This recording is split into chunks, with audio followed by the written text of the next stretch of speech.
బహుదేవోపాసకులు, ముష్రికులు, యూదులు, క్రైస్తవులు ఎవరైతే ఉన్నారో ఇస్లాంపై అనేక రకాలుగా బురద జల్లారు. ముహమ్మద్ సల్లల్లాహు అలైహి వసల్లం వారిని మాంత్రికుడు అన్నారు, పిచ్చివాడు అన్నారు, ఏదో అన్నారు. కానీ ఆయిషా వారిని ఎందుకు పెళ్లి చేసుకున్నావు అని ఎవరు అడగలేదు. వారిని మించిపోయి అజ్ఞానులు ఈరోజు ముహమ్మద్ సల్లల్లాహు అలైహి వసల్లం పై నిందను మోపే ప్రయత్నం చేస్తున్నారు.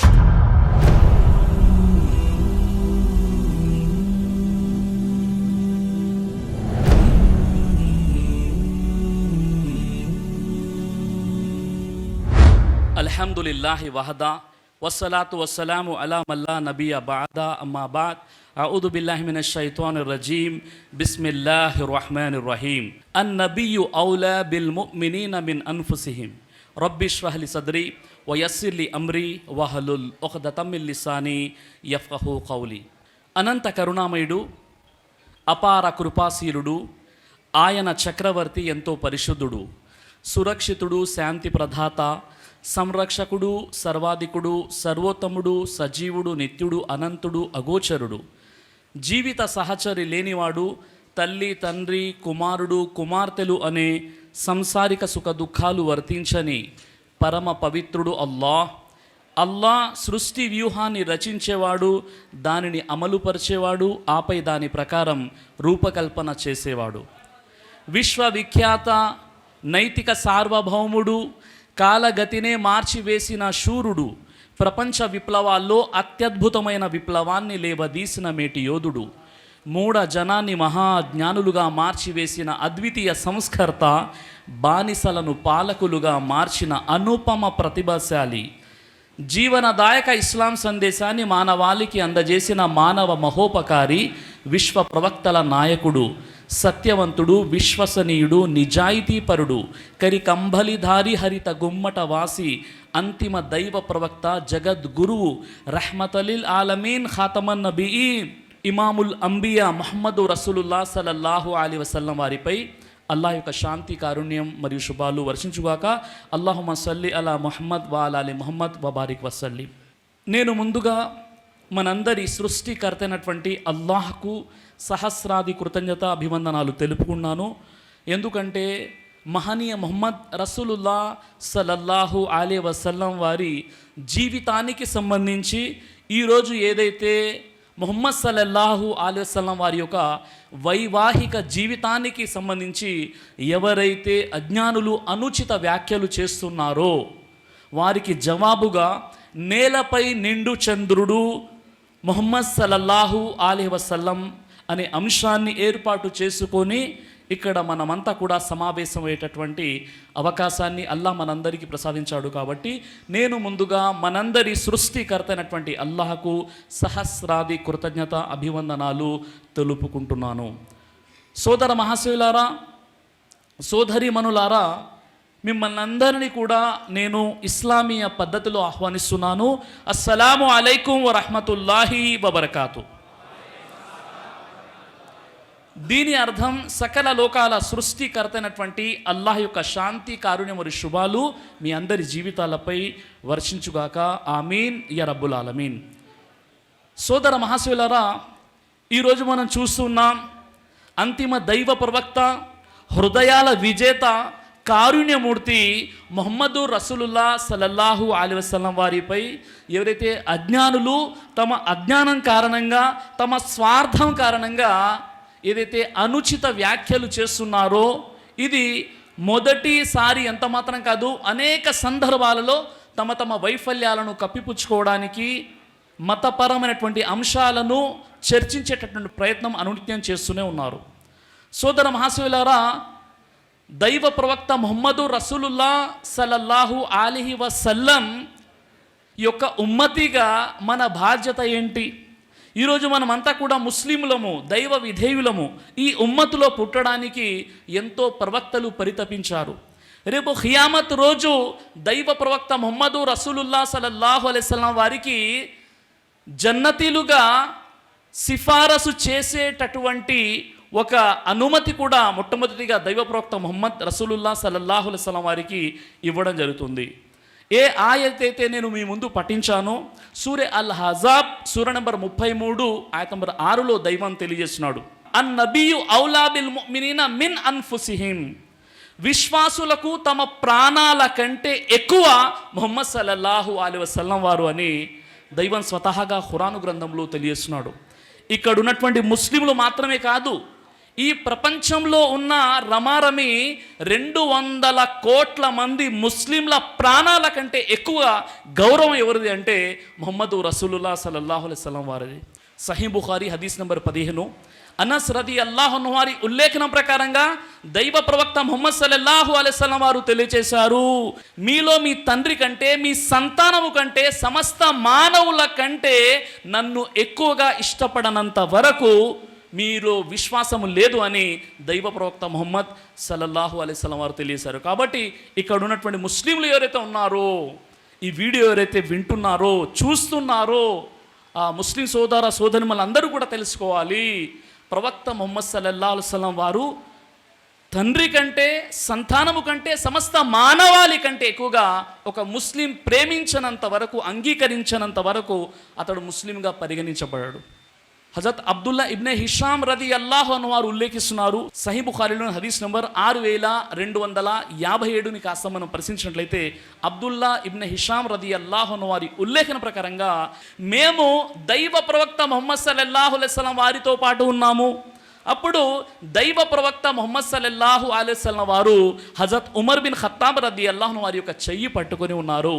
అప్పుడు ఉమర్ బిన్ ఖత్తాబ్ రదియల్లాహు అన్హు వారు అంటున్నారు, ఓ ప్రవక్త, సమస్త మానవుల కంటే, అన్ని వస్తువుల కంటే, అన్నింటికంటే కూడా మీరు నాకు ప్రియతములు, మీరు నాకు ఇష్టం, నా ఒక్క ప్రాణం విషయంలో తప్ప అని ఉమర్ రదియల్లాహు అన్హు వారు అన్నారు. ఈ విషయం విన్న తర్వాత దైవ ప్రవక్త ముహమ్మద్ సల్లల్లాహు అలైహి వసల్లం వారు అంటున్నారు, ఓ ఉమర్, ఏ దైవం చేతిలో నా ప్రాణం ఉందో ఆ అల్లా సాక్షిగా చెబుతున్నాను, నీ ప్రాణం కంటే కూడా నన్ను ఎక్కువగా భావించనంత వరకు అసలు నీలో విశ్వాసమే లేదని ప్రవక్త ముహమ్మద్ సల్లల్లాహు అలైహి వసల్లం చెప్పారు. అప్పుడు వెంటనే హజరత్ ఉమర్ రదియల్లాహు అన్హు వారు అంటున్నారు, ఏమంటున్నారంటే, ఓ దైవ ప్రవక్త, దైవం సాక్షిగా చెబుతున్నాను, ఈ రోజు నుండి మీరు నా ప్రాణం కంటే ఎక్కువగా ప్రియతములు అన్నారు. అప్పుడు మళ్ళీ ప్రవక్త ముహమ్మద్ సల్లల్లాహు అలైహి వసల్లం వారు ఈ విధంగా తెలియసారు, అయితే ఉమర్, ఇప్పుడు నీ విశ్వాసం పరిపూర్ణమైపోయింది, ఇప్పుడు నువ్వు నిజమైనటువంటి విశ్వాసం అని చెప్పారు. కాబట్టి విశ్వాసుల ప్రాణాల కంటే కూడా దైవ ప్రవక్త ముహమ్మద్ సల్లల్లాహు అలైహి వసల్లం వారి యొక్క గౌరవం ఎక్కువ అనేటటువంటి విషయాలు ఈ ఖురాన్ వాక్యాల ద్వారా, ఈ హదీసుల ద్వారా మనం అర్థం చేసుకోవచ్చు. మానవ మహనీయుడు, మానవోత్తముడు, విశ్వ ప్రవక్తల నాయకుడు, హృదయాల విజేత, అంతిమ దైవ ప్రవక్త, జగద్గురు అయినటువంటి దైవ ప్రవక్త ముహమ్మద్ సల్లల్లాహు అలైహి వసల్లం వారిపై ఎవరైతే అనుచిత వ్యాఖ్యలు చేస్తున్నారో వారి అజ్ఞానం కంటే ఎక్కువగా వారి స్వార్థం మనకు కనిపిస్తుంది. ఆ దైవ ప్రవక్త ముహమ్మద్ సల్లల్లాహు అలైహి వసల్లం వారి గురించి మీరు ఎన్సైక్లోపీడియా బ్రిటానికా చూడండి. ఎన్సైక్లోపీడియా బ్రిటానికాని మీరు సెర్చ్ చేయండి. ముహమ్మద్ సల్లల్లాహు అలైహి వసల్లం వారి గురించి ఎన్సైక్లోపీడియా బ్రిటానికా అంటుంది, ముహమ్మద్ ప్రవక్త సల్లల్లాహు అలైహి వసల్లం వారు సమస్త ప్రవక్తలలో, సమస్త ధార్మిక వ్యక్తిత్వాలలో ఉన్నతమైనటువంటి వ్యక్తి. ఆయనకు వచ్చినటువంటి విజయం ఏదైతే ఉందో అది యాదృచ్ఛికంగా గాలివాటానికి వచ్చినటువంటి విజయం ఎంత మాత్రము కాదు. ఆయన విశ్వసనీయత, సత్యసంధత ఆయనతో ఉన్నటువంటి వారు గ్రహించారు. ఆయన యొక్క విశ్వసనీయత, విశ్వాసం కారణంగానే ఆయనకు ఒక గొప్ప విజయం లభించింది అని ఎన్సైక్లోపీడియా బ్రిటానికా అంటుంది. అన్ని బిసెంట్, ప్రముఖ ధార్మిక తాత్వికురాలు అన్ని బిసెంట్ చెప్పినటువంటి విషయం ఏంటంటే, అరబ్బులలో జన్మించినటువంటి ముహమ్మద్ సల్లల్లాహు అలైహి వసల్లం వారి యొక్క జీవిత చరిత్రను చదివి మీరు చూసినట్లయితే అప్పుడు మీకు విషయం ఏంటో తెలిసిపోతుంది. ముహమ్మద్ సల్లల్లాహు అలైహి వసల్లం వారు ఒక గొప్ప ప్రవక్త, ఆయన యొక్క నైతికత ఏంటో మీకు తెలుస్తుందని అన్ని విషయంటి విషయాన్ని తెలియజేశారు. ఆల్ఫ్రెడ్ క్రోనెడ్ అనేటటువంటి ఒక భూగర్భ శాస్త్రవేత్త, ఆయన జోహన్నాస్ గూటన్బర్గ్ యూనివర్సిటీ, జర్మనీకి చెందినటువంటి ఈ శాస్త్రవేత్త ఏమంటాడు అంటే, ముహమ్మద్ సల్లల్లాహు అలైహి వసల్లం వారు ఒక సంచార అరబు జాతిలో ఆయన జన్మించారు. అక్కడ ఎలాంటి టెక్నాలజీ లేదు, కానీ ఆయన చెప్పారు భూమి ఆకాశం మొత్తం కూడా ఒక అంశంగా ఉండేది, అది కలిసి ఉండేది. ఈ విషయం ఆయనకు ఎలా తెలిసింది? ఎలాంటి న్యూక్లియర్ ఫిజిక్స్ సంబంధించినటువంటి జ్ఞానం లేనటువంటి వ్యక్తి ఆనాడు ఎలాంటి టెక్నాలజీ లేనటువంటి ఆ కాలంలోనే భూమి ఆకాశాలు ఒకే భౌతిక అంశంతో ముడిపడి ఉన్నాయి అనే విషయాన్ని ఆయన ఎలా చెప్పగలిగారు? ఇది స్వంతంగా చెప్పలేరు, ఏదో దైవిక శక్తి ద్వారా ఆ విషయాన్ని చెప్పారు అని చెప్పడం జరిగింది. అయితే ఈరోజు బిగ్ బ్యాంగ్ థ్యూరీ అని అంటాము. సూర్య అంబియా చాప్టర్ 21:30లో బిగ్ బ్యాంగ్ థ్యూరీ గురించి భూమి ఆకాశాలు మొత్తం కూడా కలిసి ఉండేవి, అందులో ఒక విస్ఫోటనం ఏర్పడి ఆ తర్వాత అది బ్లాస్ట్ అయిపోయి భూమి ఆకాశాలుగా ఏర్పడింది అని ఏ విషయం అయితే చెప్తున్నారో ఈ బిగ్ బ్యాంగ్ థ్యూరీ గురించి ముహమ్మద్ సల్లల్లాహు అలైహి వసల్లం ఎలా చెప్పగలిగారు అనేసి ఆ శాస్త్రవేత్త చాలా ఆశ్చర్యాన్ని వ్యక్తం చేశాడు. సోదర మహాశివులారా, the 100 A ranking of the most influential persons in history అనేసి ఒక పుస్తకం ఉంది. మైకేల్ హెచ్ హార్ట్ అనేటటువంటి ఒక క్రైస్తవ స్పేస్ సైంటిస్ట్ ఉన్నాడు, చాలా గొప్ప సైంటిస్ట్. ఆ వ్యక్తి అనుకున్నాడు, ప్రపంచంలో ఎంతమంది అయితే మహనీయులు, మహానుభావులు, ప్రవక్తలు, సైంటిస్టులు, ప్రభావం చూపినటువంటి వ్యక్తులు ఎవరైతే ఉన్నారో వారి జీవితాలన్నిటి కూడా చదివి చదివి చదివి చివరిగా 100 మందిని ఎంచుకున్నాడు. ఆ 100 మందిలో టాప్ 1 పొజిషన్లో ఎవరున్నారు, ఆ తర్వాత సెకండ్, థర్డ్, ఫోర్త్ పొజిషన్ ఎవరిది, ఇలా ర్యాంకింగ్ ఇవ్వాలి. ఇది చేసేది ఎవరు? ఒక space scientist Michael H heart. మతపరంగా అతడు క్రైస్తవుడు. ఎవరైనా మతపరంగా ఏదైనా చేసేటప్పుడు ముస్లింలకు ఫేవర్గా చేయడం, హిందువులుగా ఫేవర్ చేయడం, క్రిస్టియన్స్గా ఫేవర్ చేయడం స్వాభావిక లక్షణం. ఆయన క్రైస్తవుడు. ద 100 అనే బుక్కు పేరు పెట్టాడు. వారందరి జీవితాన్ని చదివాడు. చదివిన తర్వాత అల్లాహు అక్బర్. మైకేల్ హెచ్ హార్ట్ స్వతహాగా క్రైస్తవుడు, ఒక స్పేస్ సైంటిస్ట్. ప్రపంచ మానవులందరి జీవితాలని కూడా ఆయన అధ్యయనం చేశాడు.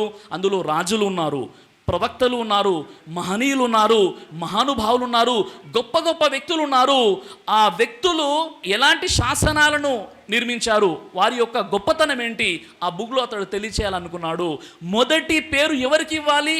చాలా పెద్ద విషయం. ఎందుకంటే ఒకవైపు క్రిస్టియానిటీ కమ్యూనిటీ ఉంది, మరొక వైపు చాలా పెద్ద స్పేస్ సైంటిస్ట్. ప్రజలు ఎవరైనా ప్రశ్నించవచ్చు కదా. అలాంటప్పుడు అతడు నిష్కల్మషంగా ఎంతోమంది ఈ ప్రపంచంలో జన్మించినటువంటి గొప్ప గొప్ప ప్రవక్తలు, మేధావులు, సంఘ సంస్కర్తలు, వీరందరి జీవితాన్ని చదివి అల్లాహు అక్బర్ టాప్ 1లో మొదటిగా ముహమ్మద్ సల్లల్లాహు అలైహి వసల్లం వారికి పేరు ఇవ్వడం జరిగింది. అల్లాహు అక్బర్. ముహమ్మద్ సల్లల్లాహు అలైహి వసల్లంకి మొదటి పేరు ఇవ్వడం జరిగింది. రెండో పేరు సర్ ఐజాక్ న్యూటన్కి ఇచ్చాడు. మూడో పేరు యేసుక్రీస్తుకి ఇచ్చాడు. అతడు క్రైస్తవుడు. అల్లాహు అక్బర్. ఆ విషయం, ఆ ర్యాంకింగ్ ఏదైతే మొదటి స్థానం ముహమ్మద్ సల్లల్లాహు అలైహి వసల్లం వారికి ఇచ్చిన తర్వాత అతడు చెప్పినటువంటి విషయం ఏంటంటే, ముహమ్మద్ సల్లల్లాహు అలైహి వసల్లం వారు ఒక్కరే. ఇటు మతపరంగా అటు లౌకిక పరంగా విజయాన్ని సాధించినటువంటి వ్యక్తి ఎవరైనా ఉన్నారు అంటే ముహమ్మద్ ప్రవక్త వారు ఒక్కరే అని నేను తెలుసుకున్నాను. ఆయన 1400 సంవత్సరాలు గతించినప్పటికీ కూడా ఆయన చూపినటువంటి ధర్మము ఇంకా శక్తివంతంగా వ్యాప్తి చెందుతూనే ఉంది. అరబ్బుల విజయాల వెనక ఉన్నటువంటి వ్యక్తి ముహమ్మద్ సల్లల్లాహు అలైహి వసల్లం. చరిత్రలో ఎంతో మంది దండయాత్రలు చేసినటువంటి ఉదంతాలు అవి తాత్కాలికంగా మిగిలిపోయాయి, కానీ ముహమ్మద్ సల్లల్లాహు అలైహి వసల్లం తీసుకొచ్చినటువంటి విజయం ఏదైతే ఉందో అది గొప్ప విప్లవం అని మైకేల్ హెచ్ హార్ట్ తన పుస్తకంలో రాశాడు. కాబట్టి సోదర మహాశయులారా, చాలా గొప్ప ప్రవక్త ముహమ్మదు రసూలుల్లా సల్లల్లాహు అలైహి వసల్లం వారు. మరి అలాంటి ప్రవక్తపై అనుచిత వ్యాఖ్యలు చేయడం జరిగింది. అసలు సమస్య ఏంటండి? దానికి జవాబు ఏంటి? ఎందుకు అలాంటి వివాదాస్పదమైనటువంటి వ్యాఖ్యలు చేస్తున్నారు అన్న విషయాన్ని మనం పక్కన పెడితే, దీనికి జవాబు ఏంటి అన్న విషయాన్ని కాస్త మనం పరిశీలించినప్పుడు, ముఖ్యంగా ఎంతోమంది అజ్ఞానులు తమ స్వార్థం కారణంగా దైవ ప్రవక్త ముహమ్మద్ సల్లల్లాహు అలైహి వసల్లం వారి యొక్క వైవాహిక జీవితాన్ని తీసుకొని హేళనగా మాట్లాడడం, వక్రీకరిస్తూ మాట్లాడడం, వివాదాస్పదమైనటువంటి వ్యాఖ్యలు చేయడం అనేది ఈరోజు మన సమాజంలో కనిపిస్తుంది. ఒక వ్యక్తి ఫేమస్ అవ్వాలంటే, ఒక వ్యక్తి లీడర్ అవ్వాలంటే, ఒక వ్యక్తి తక్కువ టైంలో షార్ట్కట్లో అతన్ని ప్రజలు గుర్తించాలంటే ఏం చేయాలని ఎవరైనా మేధావిని అడగండి, వెంటనే చెప్తారు ముస్లింలపై, ఇస్లాంపై, ఖురాన్పై, ముహమ్మద్ సల్లల్లాహు అలైహి వసల్లం వారిపై ఏదైనా అనుచిత వ్యాఖ్యలు చేస్తే అతడు ఫేమస్ అయిపోతాడు. నౌజ్ బిల్లా. అలాంటి సమాజాన్ని ఈరోజు మనం చూస్తున్నాం. కాబట్టి దైవ ప్రవక్త ముహమ్మద్ సల్లల్లాహు అలైహి వసల్లం వారిపై ఏదైతే ఎలిగేషన్ పెట్టడం జరిగిందో, ముహమ్మద్ సల్లల్లాహు అలైహి వసల్లం వారిపై ఏదైతే నిందను మోపడం జరిగిందో, వాస్తవంగా ముహమ్మదు రసూలుల్లాహ్ సల్లల్లాహు అలైహి వసల్లం వారు 6 సంవత్సరాల అమ్మాయిని వివాహం చేసుకొని 9 సంవత్సరాల్లో కాపురం చేశారు అనేది ప్రధానమైనటువంటి ఆరోపణ రసూలుల్లాహ్ సల్లల్లాహు అలైహి వసల్లం వారి యొక్క జీవితంపై. ఒక విశ్వాసిగా, ఒక ముస్లింగా మనపై ఉన్నటువంటి బాధ్యత ఏంటంటే ముందు మనకు సరైనటువంటి అవగాహన ఉండాలి. ఎవరైనా అడిగితే వారికి జవాబు చెప్పేటటువంటి ఆ నాలెడ్జ్ అనేది మనకు ఎంతైనా అవసరం. మొట్టమొదటిగా ఎవరైతే దైవ ప్రవక్త ముహమ్మద్ సల్లల్లాహు అలైహి వసల్లం వారి యొక్క వైవాహిక జీవితాన్ని ప్రస్తావిస్తూ 6 సంవత్సరాల వయసులో ఆయన ఆయిషా రదియల్లాహు అన్హా వారిని పెళ్లి చేసుకొని 9 సంవత్సరాల వయసులో ఎలా కాపురం చేశారండని ఎవరైతే అనామకులు ఈ క్వశ్చన్ అడుగుతున్నారో, మొట్టమొదటిగా ఆ వ్యక్తులకు, ఆ సోదరీమణులకు ఈ విషయం తెలియాలి. అంతిమ దైవ ప్రవక్త ముహమ్మద్ సల్లల్లాహు అలైహి వసల్లం వారి యొక్క వ్యక్తిత్వము, ఆయన ఔన్నత్యము, ఆయన నీతి, నిజాయితీ, నైతికత, మంచితనము గురించి మీకు తెలియాలంటే ముందు ముహమ్మద్ సల్లల్లాహు అలైహి వసల్లం వారు చేసుకున్నటువంటి మొదటి వివాహం గురించి మీరు తెలుసుకోండి. ముహమ్మద్ సల్లల్లాహు అలైహి వసల్లం వారు తన 25 సంవత్సరాల వయస్సులో, యవ్వనంలో ఒక భార్య ఎవరిని స్వీకరించారు అంటే ఒక వితంతువును ఎంపిక చేశారు. తన భార్యగా ఒక వితంతువును మొదటి వివాహం కోసం ఎంపిక చేసుకుంటున్నారు దైవ ప్రవక్త ముహమ్మద్ సల్లల్లాహు అలైహి వసల్లం వారు. ఆమె ఎవరు? హజరత్ ఖతీజా రదియల్లాహు అన్హా వారు. అప్పటికే ఇద్దరు భర్తను కోల్పోయి ఉన్నటువంటి ఒక స్త్రీ. ముహమ్మద్ సల్లల్లాహు అలైహి వసల్లం వారి యొక్క వయసు 25 సంవత్సరాలు అయితే ఖతీజా రదియల్లాహు అన్హా వారి యొక్క వయసు 40 సంవత్సరాలు. అంటే ముహమ్మద్ సల్లల్లాహు అలైహి వసల్లం వారి కంటే 15 సంవత్సరాలు వయసులో పెద్దది, మరోవైపు 2 సార్లు భర్తను కోల్పోయినటువంటి ఖతీజా రదియల్లాహు అన్హా వారిని ముహమ్మద్ సల్లల్లాహు అలైహి వసల్లం వారు పెళ్లి చేసుకున్నారు. సర్వసామాన్యంగా అబ్బాయి వయసు ఎక్కువగా ఉంటుంది, అమ్మాయి వయసు తక్కువగా ఉంటుంది వివాహం చేసుకునే విషయంలో. కానీ ముహమ్మద్ సల్లల్లాహు అలైహి వసల్లం వారు మొదటి వివాహం తనకంటే 15 సంవత్సరాలు పెద్దదైనటువంటి ఖతీజా రదియల్లాహు అన్హా వారిని చేసుకున్నారు. మొదటి విషయం. రెండో విషయం ఏంటి? అంతకు ముందే ఖతీజా రదియల్లాహు అన్హా వారు 2 భర్తలను కోల్పోయి వితంతుగా ఉన్నారు. ఇది రెండో విషయం. మూడో విషయం ఏంటో తెలుసా? ముహమ్మద్ సల్లల్లాహు అలైహి వసల్లం వారు ఎప్పటి వరకైతే తన మొదటి భార్య ఖతీజా రదియల్లాహు అన్హా వారు బ్రతికి ఉన్నారో అంతవరకు రెండో వివాహాన్ని చేసుకోలేదు. అల్లాహు అక్బర్. తన పూర్తి యవ్వనమంతా ఒక వితంతువులకి అంకితం చేసినటువంటి మానవ మహనీయుడు, ఆదర్శమూర్తి దైవ ప్రవక్త ముహమ్మద్ సల్లల్లాహు అలైహి వసల్లం. దైవ ప్రవక్త ముహమ్మద్ సల్లల్లాహు అలైహి వసల్లం వారి యొక్క మొదటి భార్య అయినటువంటి ఖతీజా రదియల్లాహు అన్హా వారు చనిపోయే నాటికి ముహమ్మద్ సల్లల్లాహు అలైహి వసల్లం వారి యొక్క వయసు 53 సంవత్సరాలు. 25 సంవత్సరాల నుండి 53 సంవత్సరాలు, దాదాపుగా 28 సంవత్సరాల పాటుగా ఒకే భార్య, ఆమెతోనే జీవితం గడిపారు. తన పూర్తి యవ్వనమంతా కూడా ఒకే భార్య కోసం అంకితం చేశారు.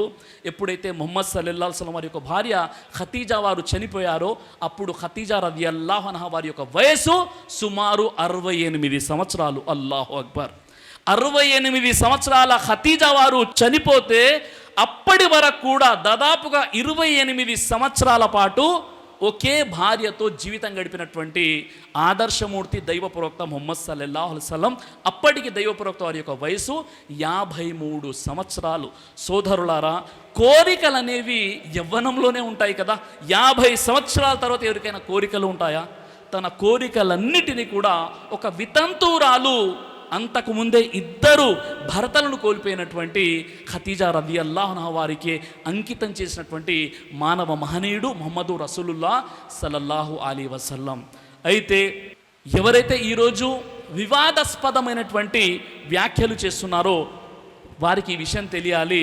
ముహమ్మద్ సల్లల్లాహు అలైహి వసల్లం వారు 6 సంవత్సరాల వయసులో ఆయన ఆయిషా రదియల్లాహు అన్హా వారిని పెళ్లి చేసుకొని 9 సంవత్సరాల వయసులో ఆయన కాపురం చేశారు. ఈ విషయం తెలియాలంటే ప్రపంచ చరిత్ర ఏంటో మీకు తెలియాలి. ప్రపంచ చరిత్ర ఏంటో మీకు తెలుసా? ఉమెన్ ఇన్ జూడాయిజం అనే జర్నల్ని మనం పరిశీలిస్తే యూదులు అమ్మాయి పుష్పవతి అవ్వగానే వెంటనే పెళ్లి చేసేవారు. యూద మత ఆచారాల ప్రకారంగా పురాతన యూద మతస్థులు ఏం చేసేవారంటే 9 సంవత్సరాల వయసులో యూద మతస్థులు అమ్మాయికి వివాహాలు జరిపించేవారు.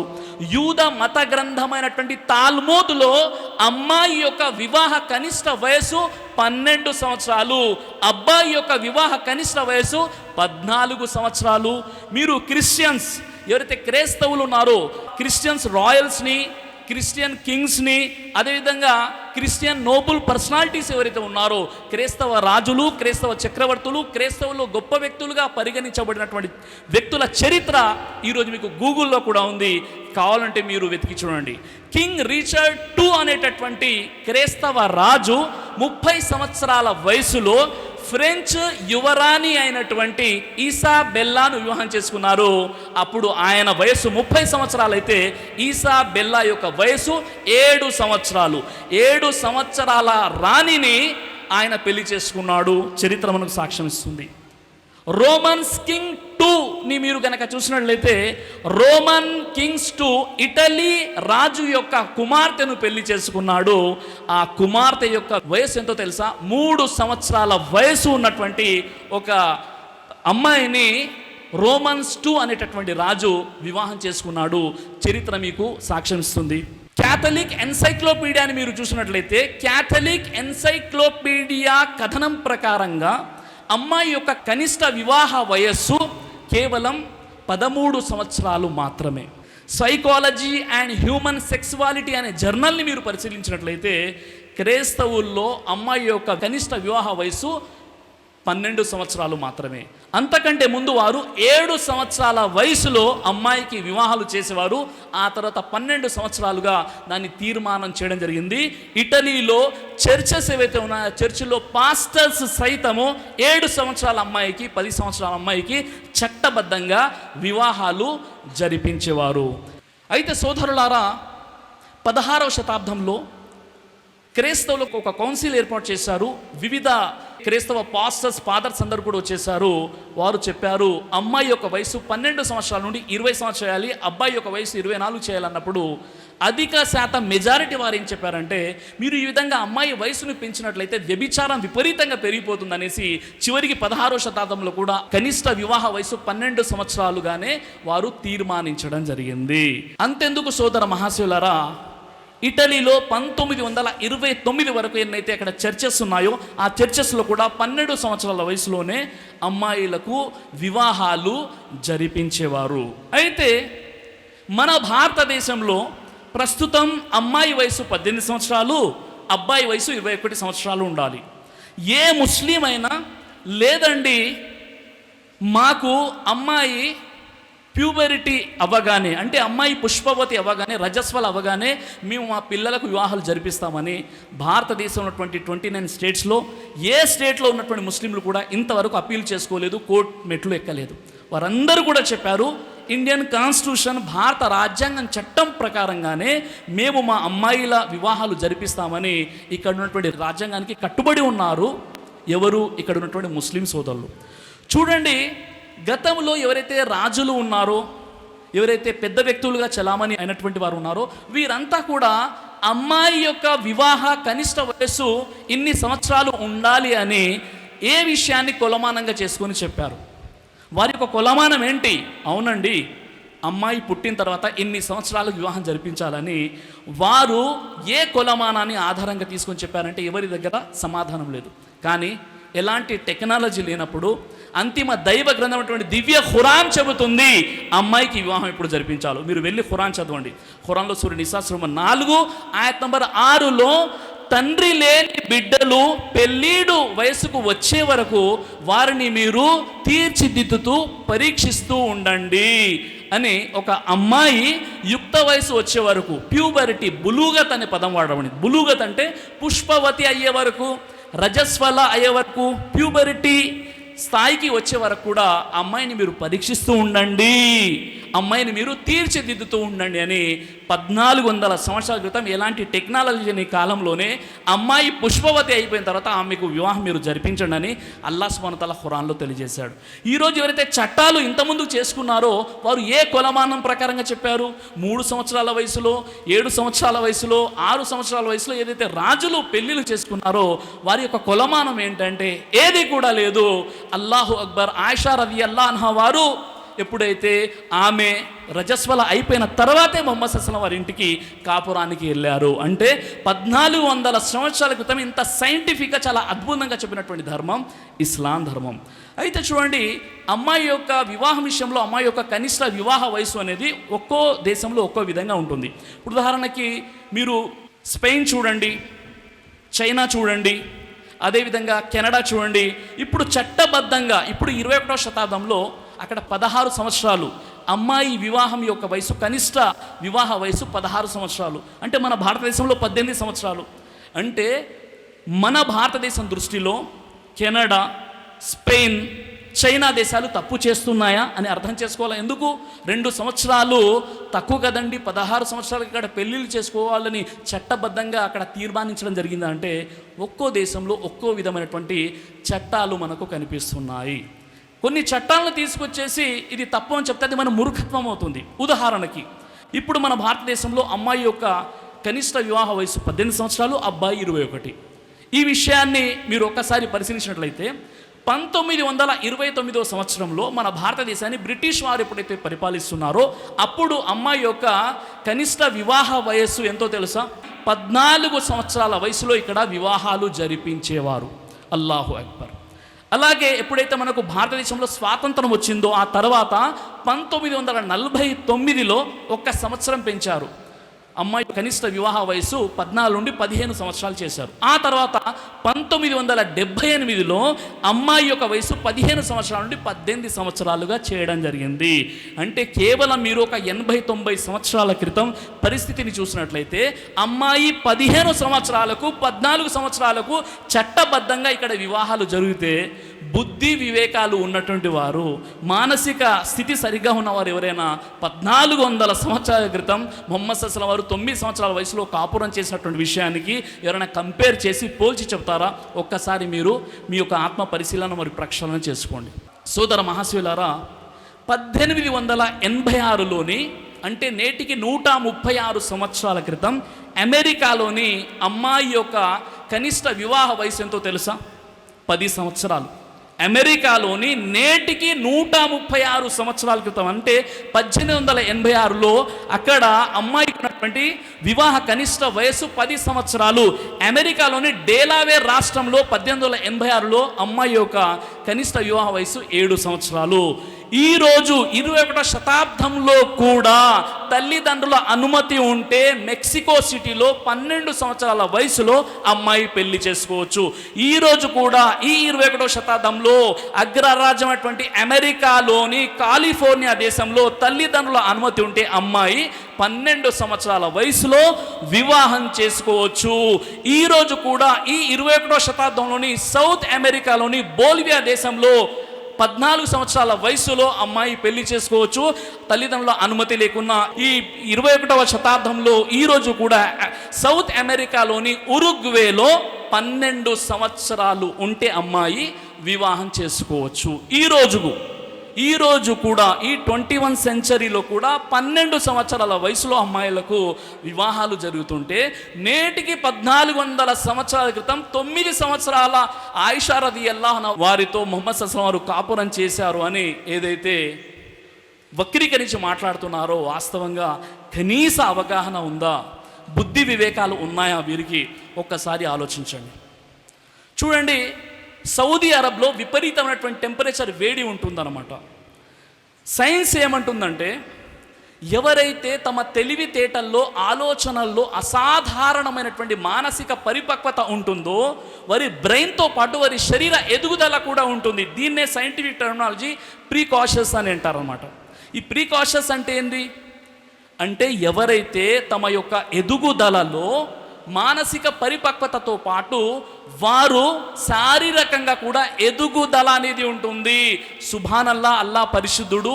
ఆయిషా రదియల్లాహు అన్హా వారు 9 సంవత్సరాల వయసులో 22 సంవత్సరాల మెచ్యూరిటీ, అలాంటి ఎదుగుదల ఆయిషా రదియల్లాహు అన్హా వారికి ఉండేది. అల్లాహు అక్బర్.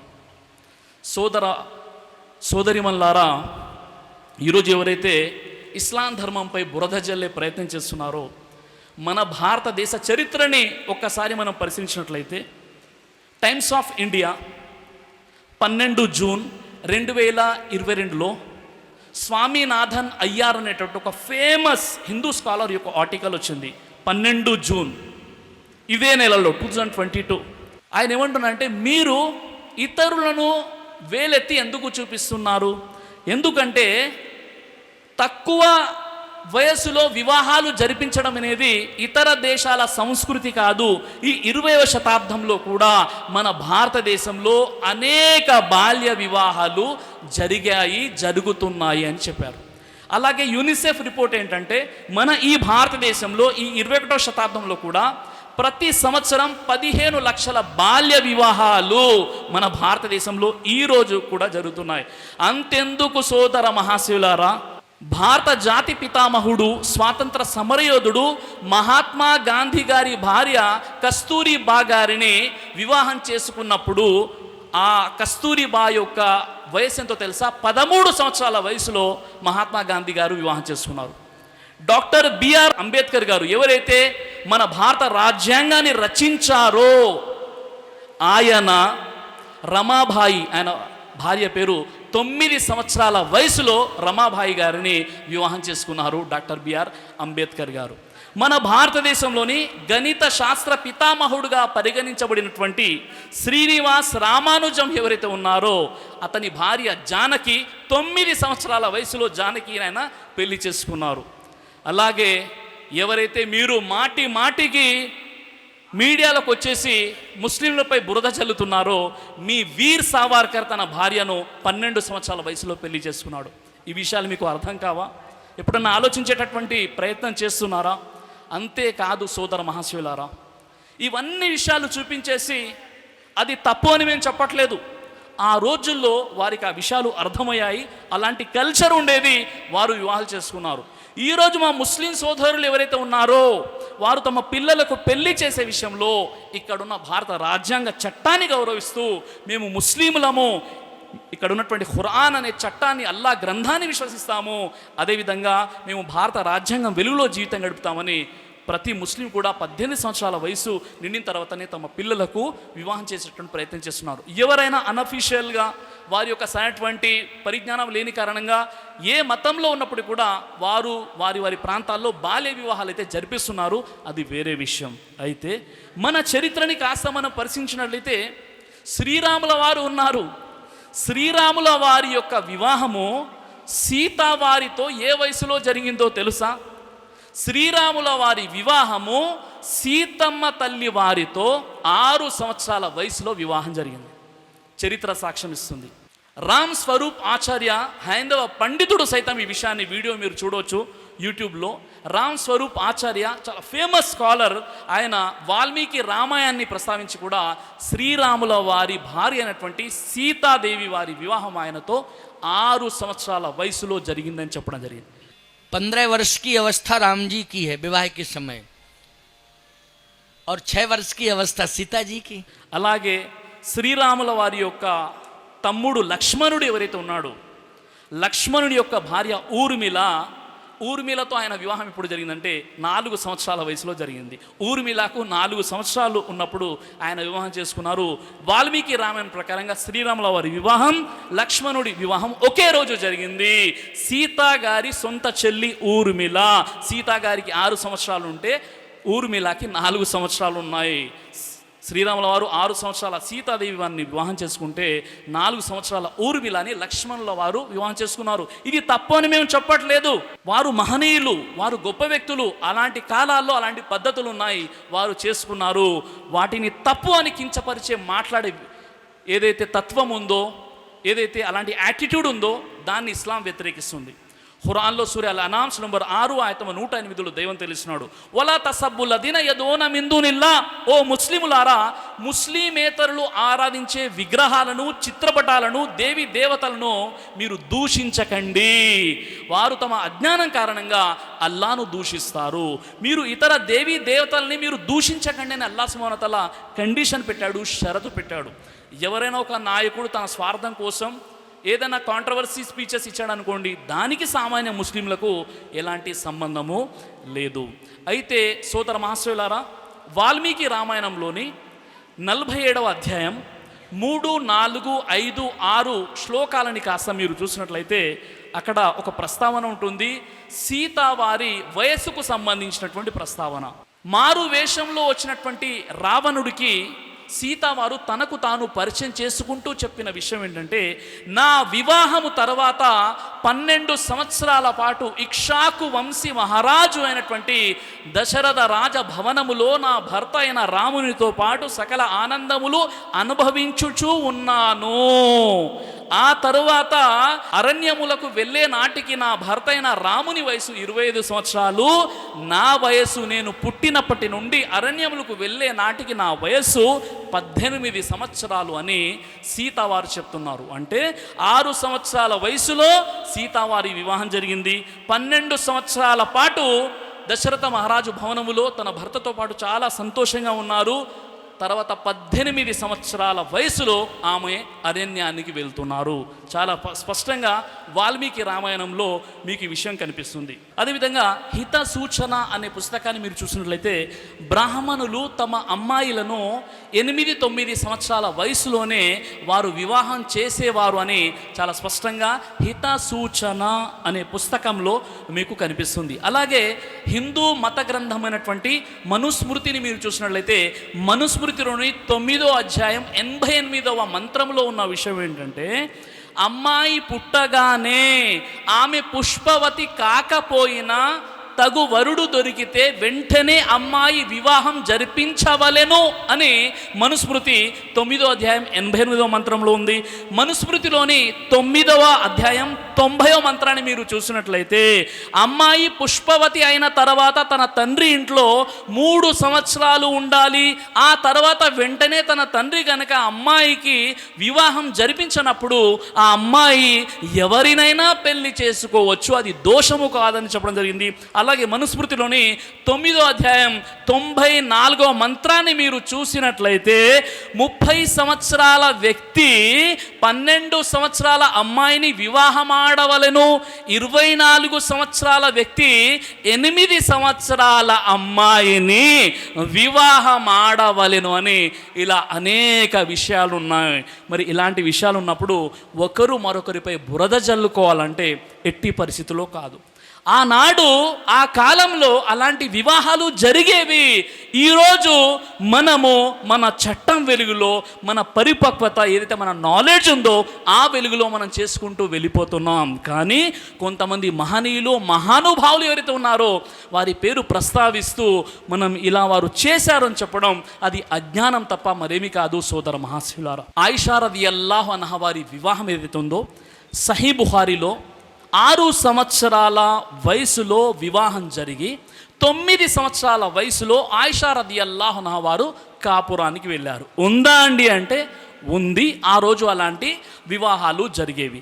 దీనికి సంబంధించి మనకు కావలసినటువంటి ఒక క్లారిటీ, ఒక స్పష్టత ఏమిటి అంటే, ఆయిషా రదియల్లాహు అన్హా వారి యొక్క వివాహం ఎలా జరిగింది?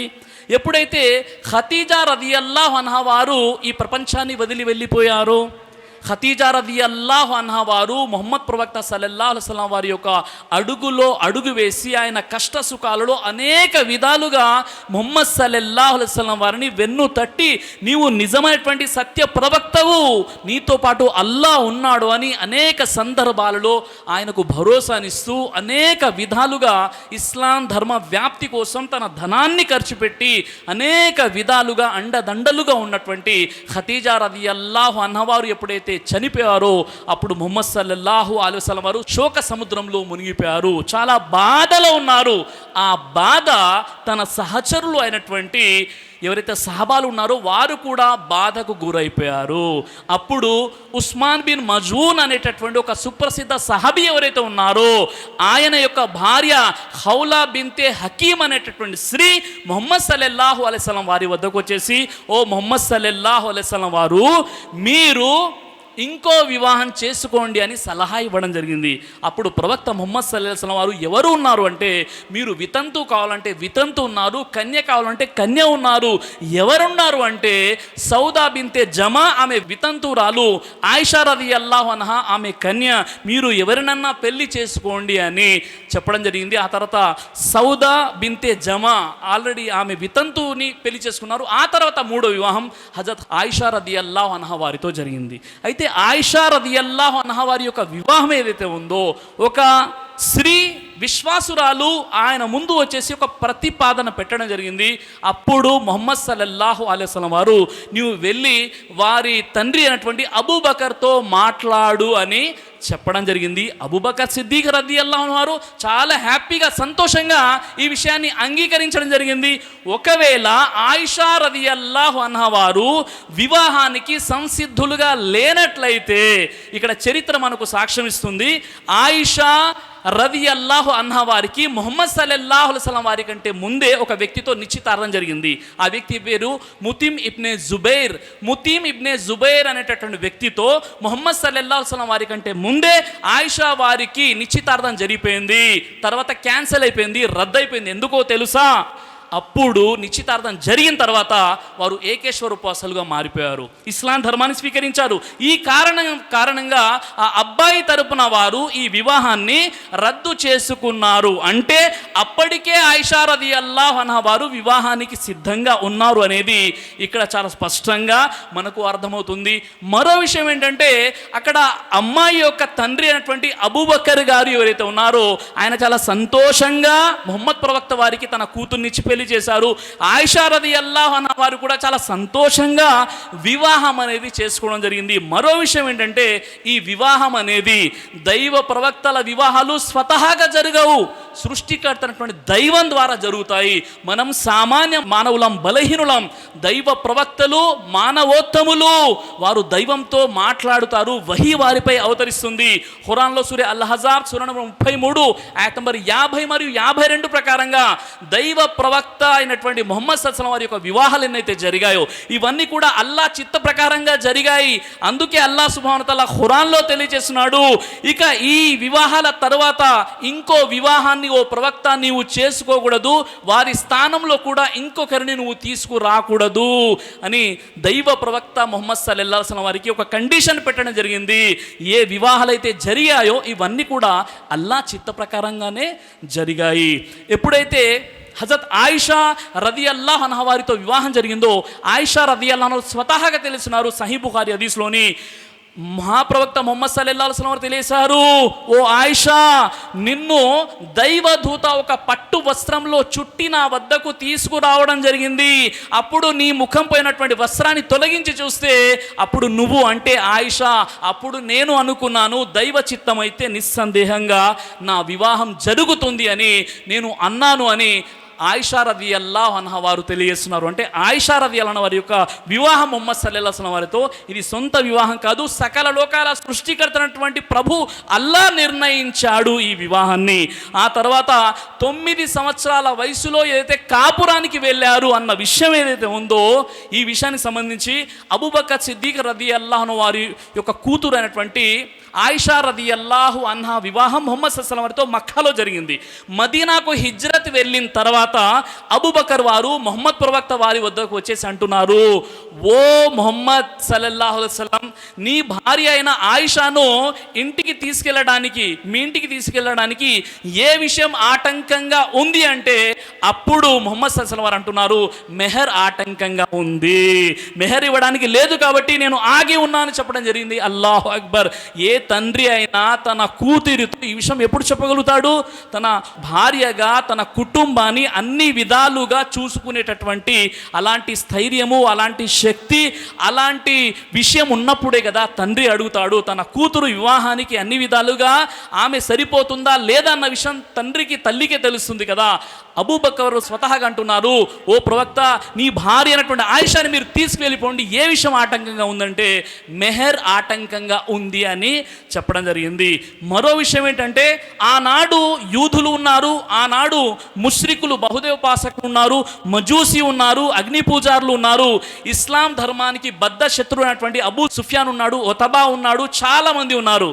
ఏ వ్యక్తి కూడా, ఎవరు కూడా ముహమ్మద్ సల్లల్లాహు అలైహి వసల్లం వారు ఆయిషా వారిని తక్కువ వయసులో వివాహం చేసుకున్నారని ఎవ్వరు కూడా చెప్పలేదు. ఎందుకంటే అరబ్బు సమాజంలో చాలా కామన్గా, సర్వసామాన్యంగా వివాహాలలో వయోభేదం అనేది చాలా సర్వసామాన్యంగా ఉండేది. ఈ విషయం మీకు తెలియాలంటే అరబ్బు సమాజంలో ఈరోజు కూడా ఉన్నటువంటి ఒక వివాహ విషయంలో వయోభేదం ఏంటంటే అమ్మాయి చాలా తక్కువ వయసు ఉంటుంది అబ్బాయి కంటే, లేదా అబ్బాయి కంటే అమ్మాయి ఎక్కువ వయసు ఉంటుంది. ఏ విధంగానైతే ఖదీజా రదియల్లాహు అన్హా వారు ముహమ్మద్ సల్లల్లాహు అలైహి వసల్లం వారి కంటే 15 సంవత్సరాలు పెద్ద.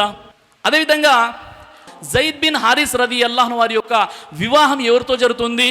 ఉమ్మే ఐమన్తో జరుగుతుంది. ఉమ్మే ఐమన్ వారు ఎవరు అంటే ముహమ్మద్ సల్లల్లాహు అలైహి వసల్లం వారి యొక్క తల్లిగారి సేవకురాలైనటువంటి ఉమ్మే ఐమన్తో జైద్ బిన్ హారిసా రదియల్లాహు అన్హు వారి యొక్క వివాహం జరుగుతుంది. మీరంతా ఆశ్చర్యపోతారు. జైద్ బిన్ హారిస్ రదియల్లాహు అన్హు వారి యొక్క వయసు 20 సంవత్సరాలు అయితే ఉమ్మే ఐమన్ యొక్క వయసు 55 సంవత్సరాలు. తనకంటే 35 సంవత్సరాల వయోభేదం ఉన్నటువంటి ఉమ్మే ఐమన్ని ఎవరు పెళ్లి చేసుకుంటున్నారు? జైద్ బిన్ హారిస్ రదియల్లాహు అన్హు వారు. అంతేకాదు జైద్ బిన్ హారిస్ రదియల్లాహు అన్హు వారిని ముహమ్మద్ సల్లల్లాహు అలైహి వసల్లం వారు పెంచారు. అదేవిధంగా ఉమ్మే ఐమన్ వారు ముహమ్మద్ సల్లల్లాహు అలైహి వసల్లం వారిని పెంచారు. అల్లాహు అక్బర్. ముహమ్మద్ సల్లల్లాహు అలైహి వసల్లం వారిని పెంచినటువంటి స్త్రీ, ముహమ్మద్ సల్లల్లాహు అలైహి వసల్లం వారు పెంచినటువంటి పురుషుడు ఎవరైతే జైద్ బిన్ హారిసా ఉన్నారో వీరిద్దరి వివాహం జరుగుతుంది. వయసులో 35 సంవత్సరాల వ్యత్యాసం. అంతేకాదు సోదర మహాశయులారా, అబ్దుల్ ముతల్లిబ్ గురించి మీకు తెలిసే ఉంటుంది. అబ్దుల్ ముతల్లిబ్ ఎవరు? అబ్దుల్ ముతల్లిబ్ ఎవరు అంటే ముహమ్మద్ సల్లల్లాహు అలైహి వసల్లం వారి యొక్క తాతగారు అబ్దుల్ ముతల్లిబ్. అబ్దుల్ ముతల్లిబ్ తన కుమారుడైనటువంటి అబ్దుల్లాని ఎవరికి ఇచ్చి పెళ్లి చేస్తున్నారు? ఆమీనాకు ఇచ్చి పెళ్లి చేస్తున్నారు. ఆమీనా యొక్క చిన్నమ్మ కూతురు ఎవరు అంటే హాలా. ఆ హాలా ఎవరైతే ఉన్నారో అదే రోజు అబ్దుల్ ముతల్లిబ్ హాలాను వివాహం చేసుకున్నారు. అంటే ముహమ్మద్ సల్లల్లాహు అలైహి వసల్లం వారి యొక్క తండ్రి అబ్దుల్లా వివాహం జరిగే రోజే అబ్దుల్లా యొక్క తండ్రి అబ్దుల్ ముతల్లిబ్ ఎవరిని పెళ్లి చేసుకుంటున్నారు అంటే ఆమీనా యొక్క చిన్నమ్మ కూతురు అయినటువంటి హాలాని పెళ్లి చేసుకున్నారు. వయసులో చూసినట్లయితే కోడలి వయసు ఎంత ఉంటుందో అంత తక్కువ వయసులో అబ్దుల్ ముతల్లిబ్ పెళ్లి చేసుకున్నారు. ఈ సర్వసామాన్యంగా ఇలాంటి వ్యత్యాసం ఉండేది. అంతేకాదు సోదర మహాశయులారా, ఎవరైతే ఉమర్ రదియల్లాహు అన్హు వారి యొక్క కూతురు హఫ్సా రదియల్లాహు అన్హా వారి యొక్క భర్త చనిపోయినప్పుడు ఉమర్ వారు అబూబకర్ వద్దకు వెళ్ళి నా కూతుర్ని పెళ్లి చేసుకో అంటున్నారు. 10 సంవత్సరాల కంటే ఎక్కువ వయసు ఉన్నటువంటి అబూబకర్ దగ్గరికి వెళ్ళి అంటున్నారు. అబూబకర్ గారు చేసుకోలేదు, తర్వాత ముహమ్మద్ సల్లల్లాహు అలైహి వసల్లం వారు చేసుకున్నారు, వేరే విషయం. కానీ తనకంటే ఏజ్లో 10 సంవత్సరాల కంటే ఎక్కువ ఉన్నటువంటి అబూబకర్ వారి వద్దకు వెళ్ళిపోయి నా కూతుర్ని పెళ్లి చేసుకొని ఎందుకు అంటున్నారంటే వయోభేదం ఈ విధంగా అరబ్బు జాతిలో ఉండేది. అంతెందుకు సోదర మహాశయులారా, ఉమర్ రదియల్లాహు అన్హు వారు అలీ రదియల్లాహు అన్హు వారి కూతురుని పెళ్లి చేసుకున్నారు కదా. ఇద్దరి మధ్య వయోభేదం ఎంతో తెలుసా? మనవరాలు అంత వయసు ఉంటుంది, ఆమెని పెళ్లి చేసుకున్నారు. ఎవరు? ఉమర్ రదియల్లాహు అన్హు వారు. ఈ విధంగా వయోభేదం చాలా అరబ్బు సమాజంలో ఉండేది. అంతెందుకు స్వతహాగా దైవ ప్రవక్త సల్లల్లాహు అలైహి వసల్లం వారి గురించి చెప్తున్నాను. లేదండి ప్రజలకు ఒక తీర్పు, ప్రవక్తలకు ఒక తీర్పు, అలా కాదు. ముహమ్మద్ సల్లల్లాహు అలైహి వసల్లం వారు 25 సంవత్సరాల వయసులో ఆయన మొదటి వివాహం చేసుకున్నారు. ప్రవక్త పదవి ఎప్పుడు లభించింది? 40 సంవత్సరాల వయసులో. వ్యత్యాసం ఎంత ఉంది? 15 సంవత్సరాలు. మరోసారి జాగ్రత్తగా వినండి. ముహమ్మద్ సల్లల్లాహు అలైహి వసల్లం వారి యొక్క వివాహము 25 సంవత్సరాల వయసులో ఖదీజా రదియల్లాహు అన్హా వారితో జరిగింది కదా. ప్రవక్తగా ఎన్నుకోబడినటువంటి సంవత్సరం 40 సంవత్సరాలు. ప్రవక్త ముహమ్మద్ సల్లల్లాహు అలైహి వసల్లం వారికి 40 సంవత్సరాల వయస్సు వచ్చినప్పుడు ప్రవక్త పదవి లభించింది. అంటే పెళ్ళి అయిన తర్వాత ప్రవక్త పదవి లభించడానికి 15 సంవత్సరాల సమయం ఉంది కదా. ఈ 15 సంవత్సరాల వయసులోనే ముహమ్మద్ సల్లల్లాహు అలైహి వసల్లం వారికి పుట్టినటువంటి కూతుళ్ళు ఎవరైతే ఉన్నారో జైనబ్, రుఖయ్య, ఉమ్మె కుల్సుమ్, ఈ ముగ్గురి వివాహాలు కూడా ముహమ్మద్ సల్లల్లాహు అలైహి వసల్లం వారు జరిపించేశారు. అల్లాహు అక్బర్. ముహమ్మద్ సల్లల్లాహు అలైహి వసల్లం వారికి ఈ 15 సంవత్సరాల వయసులో పిల్లలు పుట్టారు. వాళ్ళ పిల్లల వివాహాలు కూడా ముహమ్మద్ సల్లల్లాహు అలైహి వసల్లం వారు జైనబ్, ఉమ్మె కుల్సుమ్, రుఖయ్య వివాహాలు జరిపించేశారంటే ఆనాడు వివాహాలు ఎంత తక్కువ వయసులో జరిగేవో ఒక్కసారి ఆలోచించండి. కాబట్టి అరబ్బు కల్చర్ అనేది ఆ విధంగా ఉండేది. అక్కడ ఇప్పుడు కూడా వెంటనే ప్యూబరిటీ అనేది అంటే రజస్వల అవ్వడం అనేది, బులూగత్ అనేది వెంటనే తొందర 8 సంవత్సరాలు 7 సంవత్సరాలకే అక్కడ అరబ్బు జాతి అక్కడ ఉన్నటువంటి టెంపరేచర్ కారణంగా వెంటనే వారు ఏంటంటే అక్కడ పుష్పత అయిపోతారు, బులూగత్కి వారు చేరుకుంటారు. కాబట్టి అరబ్బు సమాజంలో అలాంటి వివాహాలు జరిగాయి. కాబట్టి ఆనాడు మక్కా బహుదేవోపాసకులు, ముష్రికులు, యూదులు, క్రైస్తవులు ఎవరైతే ఉన్నారో ఇస్లాంపై అనేక రకాలుగా బురద జల్లారు. ముహమ్మద్ సల్లల్లాహు అలైహి వసల్లం వారిని మాంత్రికుడు అన్నారు, పిచ్చివాడు అన్నారు, ఏదో అన్నారు. కానీ ఆయిషా వారిని ఎందుకు పెళ్లి చేసుకున్నావు అని ఎవరు అడగలేదు. ఆనాడు ముష్రికులు, బహుదేవోపాసకులు, క్రైస్తవులు, యూదులు అడగలేదు. వారిని మించిపోయి అజ్ఞానులు ఈరోజు ముహమ్మద్ సల్లల్లాహు అలైహి వసల్లం పై నిందను మోపే ప్రయత్నం చేస్తున్నారు. ఆనాడు తన తండ్రి అబూబకర్ వారికి ఎలాంటి అభ్యంతరం లేదు ఆయిషా వారిని పెళ్లి చేసుకోవడానికి. కానీ ఈరోజు ఈ ముష్రికులకు సరైన పరిజ్ఞానం లేని కారణంగా వీరు ఒక ఎలిగేషన్ పెడుతున్నారు, ఒక నిందను మోపేటటువంటి ప్రయత్నం చేస్తున్నారు.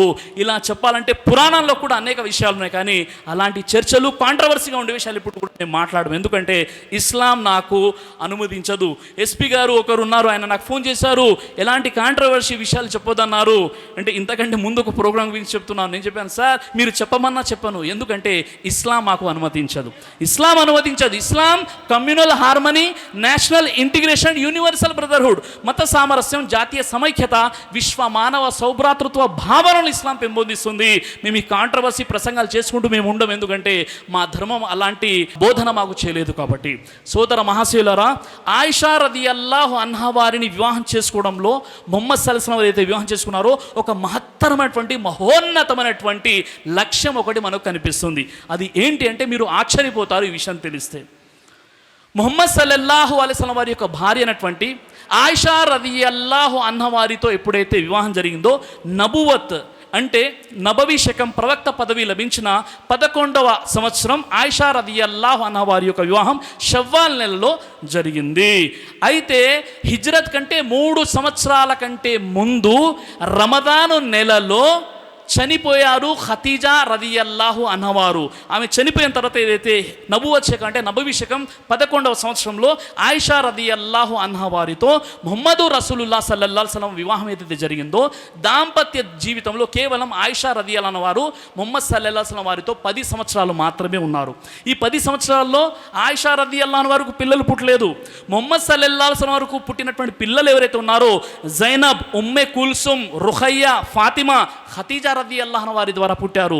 తర్వాత అబ్దుల్లా, కాసిం కూడా ఈ ఇద్దరు కుమారులు పుట్టి చనిపోయారు ఖతీజా రదియల్లాహు అన్హా వారితో. ఇతర ఏ భార్యలతో కూడా పిల్లలు పుట్టలేదు. కానీ మారియా ఖిబ్తియాతో ఒక కుమారుడు పుట్టి చనిపోయారు, ఇబ్రాహిం, అది చివరిలో. అయితే ఇక్కడ చెప్పేటటువంటి విషయం ఏదైతే ఉందో, చరిత్రపై సరైనటువంటి అవగాహన ఉంటే ఏదైతే మూర్ఖులు ఉన్నారో వారికి మనం చాలా చక్కగా జవాబు ఇవ్వచ్చు. ఆయిషా రదియల్లాహు అన్హా వారితో ముహమ్మద్ సల్లల్లాహు అలైహి వసల్లం ఏదైతే వివాహం చేసుకున్నారో, ఆ తర్వాత దాంపత్య జీవితంలో కేవలం 10 సంవత్సరాలు మాత్రమే ఆయిషా రదియల్లాహు అన్హా వారు ఉన్నారు. ఈ 10 సంవత్సరాలలో ఆయిషా రదియల్లాహు అన్హాకు పిల్లలు పుట్టలేదు. ఎప్పుడైతే ముహమ్మద్ సల్లల్లాహు అలైహి వసల్లం వారు ఈ ప్రపంచాన్ని వదిలి వెళ్ళిపోయారో, అప్పుడు ఆయిషా రదియల్లాహు అన్హా వారి యొక్క వయసు ఎంతో తెలుసా? 18 సంవత్సరాలు. 18 ఏజ్లో ఉన్నారు. అప్పటికే ముహమ్మద్ సల్లల్లాహు అలైహి వసల్లం వారు చనిపోయారు. ముహమ్మద్ సల్లల్లాహు అలైహి వసల్లం వారు చనిపోయిన తర్వాత ఇస్లాం ధర్మానికి ఈరోజు ముస్లింలో సోదరిమణులు పరదా వేసుకొని, ముస్లిం సోదరిమణులు ఇస్లాం ధర్మం కోసం ఎంతో చైతన్యవంతులైపోయి, ముస్లిం సోదరిమణులు ఒక ఉన్నతమైనటువంటి పొజిషన్లో ఉండడానికి కారణం ఎన్నో మదర్సాలు ఏదైతే ఈరోజు నడిపించబడుతున్నాయో, ముస్లిం సోదరిమణులకు వారి యొక్క వ్యక్తిగతమైనటువంటి విషయాలు ఏవైతే ఉన్నాయో, ఇవన్నీ విషయాల జ్ఞానం ఏదైతే ఉందో ఎవరి ద్వారా తెలిసిందంటే ఆయిషా రదియల్లాహు అన్హా ద్వారా తెలిసింది. 48 సంవత్సరాల పాటు ఇస్లాం ధర్మానికి ఎనలేని సేవలు చేసినటువంటి మాతృమూర్తి హజరత్ ఆయిషా రదియల్లాహు అన్హా వారు. ఇది దైవ చిత్తం ప్రకారం కాబట్టి ఆ విధంగా జరిగింది. హజరత్ అబూబకర్ సిద్దీక్ రదియల్లాహు అన్హు వారి కాలంలోనే శాశ్వత ఫత్వా హోదాలో ఉన్నారు ఆయిషా రదియల్లాహు అన్హా వారు. ఆయిషా రదియల్లాహు అన్హా వారికి అపారమైనటువంటి జ్ఞానం, చాలా గొప్ప ఇంటెలిజెంట్ ఆమె. ఎందుకంటే ఆమెలో అలాంటి అపారమైనటువంటి జ్ఞానం ఉండేది. తన తండ్రి అయినటువంటి అబూబకర్ వారు మొదటి ఖలీఫాగా ఉన్నప్పుడు ఒకవేళ ఆయిషా వారికి బలవంతంగా వివాహం జరిగి ముహమ్మద్ ప్రవక్త వారితో ఇష్టం లేనట్లయితే, ముహమ్మద్ ప్రవక్త వారు బ్రతికున్నారు అప్పుడు చెప్పలేదు, కనీసం అబూబకర్ సిద్దీక్ వారు తన తండ్రే కదా మొదటి ఖలీఫాగా ఉన్నారు అప్పుడైనా చెప్పాలి కదా, చెప్పలేదు. పైగా అన్నారు ముహమ్మద్ సల్లల్లాహు అలైహి వసల్లం వారిని మాటి మాటికి గుర్తు చేసుకుంటూ ఉండేవారు.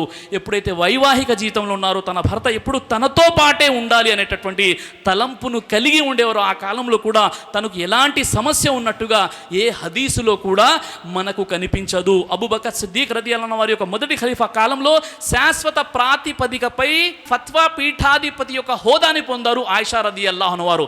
ఆ తర్వాత ఉమర్ రదియల్లాహు అన్హు వారి యొక్క ఖిలాఫత్ కాలంలో కూడా కొంతమంది సహాబాలే ఫత్వాలు ఇచ్చేవారు. ఉమర్ రదియల్లాహు అన్హు చూసి భయపడిపోయేవారు. కానీ ఆయిషా రదియల్లాహు అన్హా వారు ఇచ్చేటటువంటి ఫత్వాలంటే అపారమైనటువంటి నమ్మకం ఉండేది. హజరత్ ఉమర్ బిన్ ఖత్తాబ్ రదియల్లాహు అన్హు వారు, ఆ తర్వాత ఉస్మాన్ రదియల్లాహు అన్హు వారి యొక్క కాలంలో కూడా ఫత్వాలు జారీ చేసేవారు ఎవరు? హజరత్ ఆయిషా రదియల్లాహు అన్హా వారు. పెద్ద పెద్ద సహబాలు ఎవరైతే ఉన్నారో, స్వర్గవాసులుగా ధృవీకరణ పొందినటువంటి అషరే ముబషిరా సైతం ఆయిషా రదియల్లాహు అన్హా వారి వద్దకు వచ్చి నిలబడి ఆయిషా వారి యొక్క జ్ఞానానికి ఎంతగానో వారు ఆశ్చర్యం చెందేవారు. అంతెందుకు, అమీరే ముఆవియా ఎవరైతే ఉన్నారో, డెమస్కస్లో పరిపాలిస్తున్నాడు, ఆయన యొక్క దూత సిరియా నుండి వచ్చేసి ఆయిషా రదియల్లాహు అన్హా వారి వద్ద నిలబడి, ఇక్కడ ఉన్నటువంటి అమీరే ముఆవియా ఎవరు ఉన్నారో ఆయనకి ఇన్ని క్వశ్చన్స్ ఉన్నాయి, ఇన్ని ప్రశ్నలు ఉన్నాయి, మీరు ఫత్వాలు కావాలనేసి అక్కడ నుండి ఒక దూత వచ్చేసి ఫత్వాలు తీసుకొని వెళ్ళిపోయేవారు. ఆయిషా రదియల్లాహు అన్హా వారి యొక్క ఎంతగా ఆమె జ్ఞానం ఉందంటే 2210 హదీసుల్ని ఉల్లంఘించారు హజరత్ ఆయిషా రదియల్లాహు అన్హా వారు. హజరత్ ఆయిషా రదియల్లాహు అన్హా వారు సెలవిస్తున్నారు, నా భర్త అయినటువంటి ముహమ్మద్ సల్లల్లాహు అలైహి వసల్లం వారు చాలా గొప్ప నైతిక విలువలు కలిగినటువంటి వారు, భార్యల మధ్య సమానంగా చూసేవారు, ఏనాడు కూడా ఆ ఫిర్యాదు చేసేటటువంటి అవసరం ఏర్పడేది కాదు అని మాటి మాటికి ముహమ్మదు రసూలుల్లాహి సల్లల్లాహు అలైహి వసల్లం వారి యొక్క గొప్పతనం గురించి చెబుతుండేవారు. కొంతమంది ఆయిషా రదియల్లాహు అన్హా వారి వద్దకు వచ్చేసి ముహమ్మద్ సల్లల్లాహు అలైహి వసల్లం వారి గురించి చెప్పండి అంటే ఏమన్నారంటే, ఇన్న ఖులిక రసూలుల్లాహి సల్లల్లాహు అలైహి వసల్లం కానల్ ఖుర్ఆన్, మీరు ముహమ్మద్ సల్లల్లాహు అలైహి వసల్లం వారి యొక్క ఆచరణ చూడాలంటే ఖురాను గ్రంథానికి ప్రతిబింబంగా ఉంటాయని ఆయిషా రదియల్లాహు అన్హా వారు ముహమ్మద్ సల్లల్లాహు అలైహి వసల్లం వారి గురించి చెప్తున్నారు. కాబట్టి ఈరోజు ఎంతోమంది మహిళలు ఎవరైతే ఉన్నారో ఇస్లాం ధర్మంలో వారికి చాలా గొప్ప ఏదైతే మదర్సాలు జరుగుతున్నాయో, ఎక్కడైతే ఇస్లాం సంబంధించినటువంటి స్త్రీలకు సంబంధించినటువంటి సమస్యలు ఉన్నాయో, వీటన్నిటి కూడా 48 సంవత్సరాల పాటు ఇస్లాం ధర్మానికి సేవలు అందించినటువంటి మహిళా మూర్తి హజరత్ ఆయిషా రదియల్లాహు అన్హా వారు. ఆ తర్వాత ముహమ్మద్ సల్లల్లాహు అలైహి వసల్లం ఏదైతే వివాహాలు చేసుకున్నారో మహోన్నతమైనటువంటి లక్ష్యం కోసం చేసుకున్నారు. సోదర మహాశిలేరా, నేను ముందే చెప్పాను, 53 సంవత్సరాల వయసు వరకు కూడా ఒకే భార్యతో జీవితం గడిపారు. ముహమ్మద్ సల్లల్లాహు అలైహి వసల్లం తన భార్య అయినటువంటి ఖదీజా వారు బ్రతికి ఉన్నంత వరకు మరో వివాహం చేసుకోలేదు. ఖదీజా రదియల్లాహు అన్హా వారు చనిపోయే నాటికి ముహమ్మద్ సల్లల్లాహు అలైహి వసల్లం 53 సంవత్సరాల వయసు అయితే ఖదీజా రదియల్లాహు అన్హా వారి యొక్క వయసు 68 సంవత్సరాలు, దాదాపు 68 సంవత్సరాల పాటుగా ఉన్నారు. ఆ తర్వాత ఏదైతే వివాహాలు జరిగాయో ఇది మహోన్నతమైనటువంటి లక్ష్యం కోసం అల్లాహ్ యొక్క ఆజ్ఞతో ఈ వివాహాలు జరిగాయి తప్ప ఇది శృంగారం కోసమో తమ కోరికలు తీర్చుకోవడం కోసమో ముహమ్మద్ సల్లల్లాహు అలైహి వసల్లం చేయలేదు. ఒకవేళ అలా అయితే చరిత్ర మీకు సాక్ష్యం ఇస్తుంది. ముహమ్మద్ సల్లల్లాహు అలైహి వసల్లం వారు ఏకేశ్వరోపాసన సందేశాన్ని మానవాళికి అందజేసేటప్పుడు ఎంతోమంది శత్రువులుగా తయారయ్యారు. 17 సార్లు ముహమ్మద్ సల్లల్లాహు అలైహి వసల్లం పై అటెంప్ట్ జరిగింది, చంపే ప్రయత్నం చేశారు.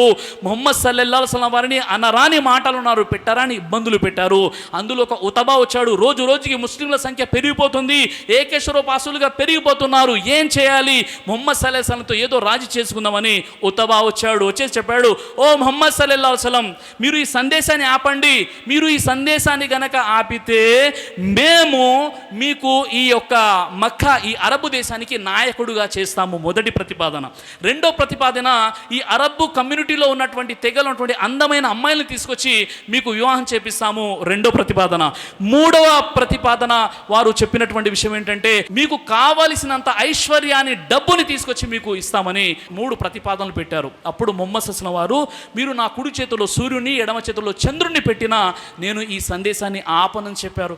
వారు వచ్చారు కదా, ఉతబా శత్రువు వచ్చాడు కదా, మీరు కోరుకుంటే అందమైన అమ్మాయిల్ని మీకు ఇచ్చి పెళ్లి చేస్తామంటే, ఒకవేళ ఆనాడు ముహమ్మద్ సల్లల్లాహు అలైహి వసల్లం వారు ఆ విషయానికి లొంగిపోయి ఉన్నట్లయితే ఈరోజు మీరు చెప్పిన అది బాగుండేదేమో. ఆనాడే ప్రవక్త ముహమ్మద్ సల్లల్లాహు అలైహి వసల్లం వారు తిరస్కరించారు.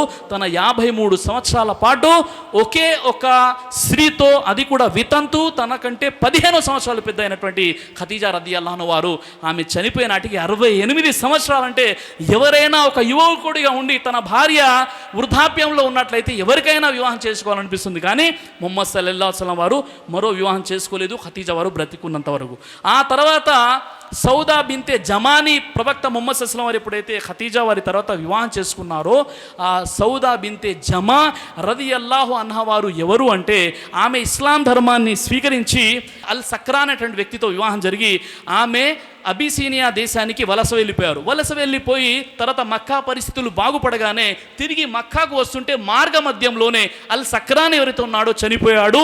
అప్పుడు సౌదా బింతే జమా అనేటటువంటి ఎవరైతే స్త్రీని పెళ్లి చేసుకున్నారో ఆమె వితంతురాలు అయిపోయారు. ఇక మక్కాకి తిరిగి వచ్చారనుకోండి, ముష్రికులో కలిపేస్తారు, బహుదేవపాసులుగా కలిపేస్తారు, లేదా ఆమెని చంపేస్తారు. ఏదో ఒక ఆమెకు ఇబ్బంది కలుగుతుంది. కాబట్టి ఈ విషయం తెలిసి తనకంటే పెద్దది మళ్ళీ రెండో వివాహం ఎవరిని చేసుకున్నారు? సౌదా బింతే జమా. ఆమె వయసు 56 సంవత్సరాలు. 56 సంవత్సరాల సౌదా బింతే జమాని ముహమ్మద్ సల్లల్లాహు అలైహి వసల్లం వారు వివాహం చేసుకున్నారు. ఇక మూడో వివాహం ఏదైతే ఉందో నేను తెలియజేశాను, హజరత్ ఆయిషా రదియల్లాహు అన్హా వారు. ఆ తర్వాత చేసుకున్నటువంటి వివాహాలు ఏవైతే ఉన్నాయో తనకంటే వయసులో పెద్ద, ఎన్నో తెగలను కలపడానికి అరబ్బులో ఎలాంటి అనైక్యత ఉండేది అంటే, అరబ్బులలో పొరపాటున ఒక తెగకు చెందినటువంటి ఒంటె మరొక తెగ వారి మేత భూమిలో దారి తప్పిపోయి మేసిన కారణంగా 40 సంవత్సరాల వరకు యుద్ధాలు చేసి 70,000 మంది చనిపోయే వరకు యుద్ధాలు చేసేవారు అజ్ఞానపు అరబ్బులు. ఆ విధంగా తార స్థాయిలో అజ్ఞానం అనేది ఉండేది. తెగల మధ్య ఎలాంటి యూనిటీ, ఎలాంటి ఐక్యత ఉండేదంటే, వాళ్ళ తెగని కదిలిస్తే ఇక ఫ్యాక్షనిజం అక్కడ స్టార్ట్ అయిపోయేది. చాలా తీవ్ర పరిణామాలు ఉండేవి. అలాంటి ఫ్యాక్షనిజం అనేది అరబ్బు తెగల్లో ఉండేది. మరో విషయం ఏంటంటే, అరబ్బు తెగల్లో అల్లుడికి చాలా ప్రాధాన్యత ఇచ్చేవారు. అల్లుడు అంటే చాలా గౌరవించేవారు. ఒకవేళ అల్లుడితో యుద్ధం చేయడం అనేది పూర్తి జాతితో, ఆ తెగతో యుద్ధం చేసిన దాంతో వారు సమానంగా భావించేవారు.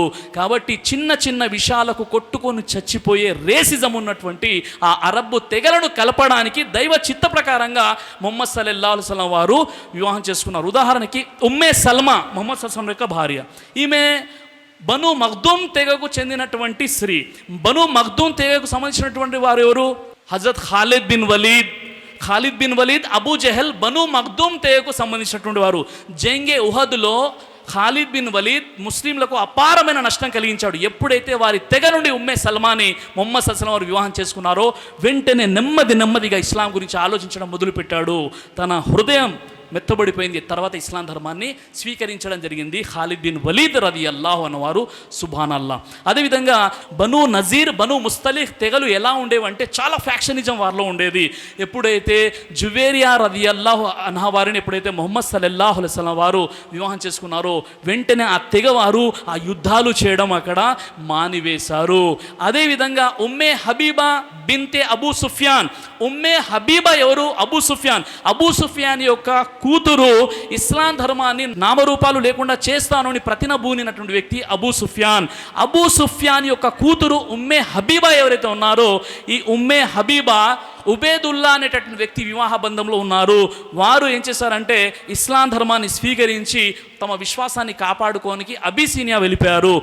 ఎప్పుడైతే అబిసీనియా వెళ్ళిపోయారో ఈ ఉబేదుల్లా అనేటటువంటి వ్యక్తి ముర్తదైపోయాడు, మార్గభ్రష్టుడైపోయి క్రిస్టియానిటీని స్వీకరించాడు. ఈమె మాత్రం ఉమ్మే హబీబా ఇస్లాం ధర్మంలోనే స్థిరంగా ఉండిపోయారు. ఆ తర్వాత అతడు అదే విధంగా చనిపోయడం కూడా జరిగింది ఉబేదుల్లా. ఈ విషయం ముహమ్మద్ సల్లల్లాహు అలైహి వసల్లం వారికి తెలిస్తే ముహమ్మద్ సల్లల్లాహు అలైహి వసల్లం వారు ఒక ఉత్తరం రాయించేసి ఆ ఉత్తరాన్ని ఒక దూతకిచ్చి పంపిస్తారు నజాషి చక్రవర్తి వారు. నజాషి చక్రవర్తి ఆ ఉత్తరాన్ని తెరిచి చూస్తే ఇప్పుడు ఆమె వితంతురాలు అయిపోయింది కదా, ఆమె వివాహాన్ని నాతో మీరు జరిపించండి అంటే నజాషి చక్రవర్తి ముహమ్మద్ సల్లల్లాహు అలైహి వసల్లం వారి తరపున మెహర్ చెల్లించి ఆ వివాహాన్ని జరిపించడం జరుగుతుంది. ఆ విధంగా ఆమె ఇస్లాం సంరక్షణలోకి వచ్చేస్తారు. ఇక భర్త లేడు అనేటటువంటి లోటు లేదు. మరో విషయం ఏంటంటే చరిత్ర సాక్ష్యం ఇస్తుంది, ఎప్పుడైతే అబూ సుఫ్యాన్ కూతురు అయినటువంటి ఉమ్మే హబీబాని ముహమ్మద్ సల్లల్లాహు అలైహి వసల్లం వారు వివాహం చేసుకున్నారు.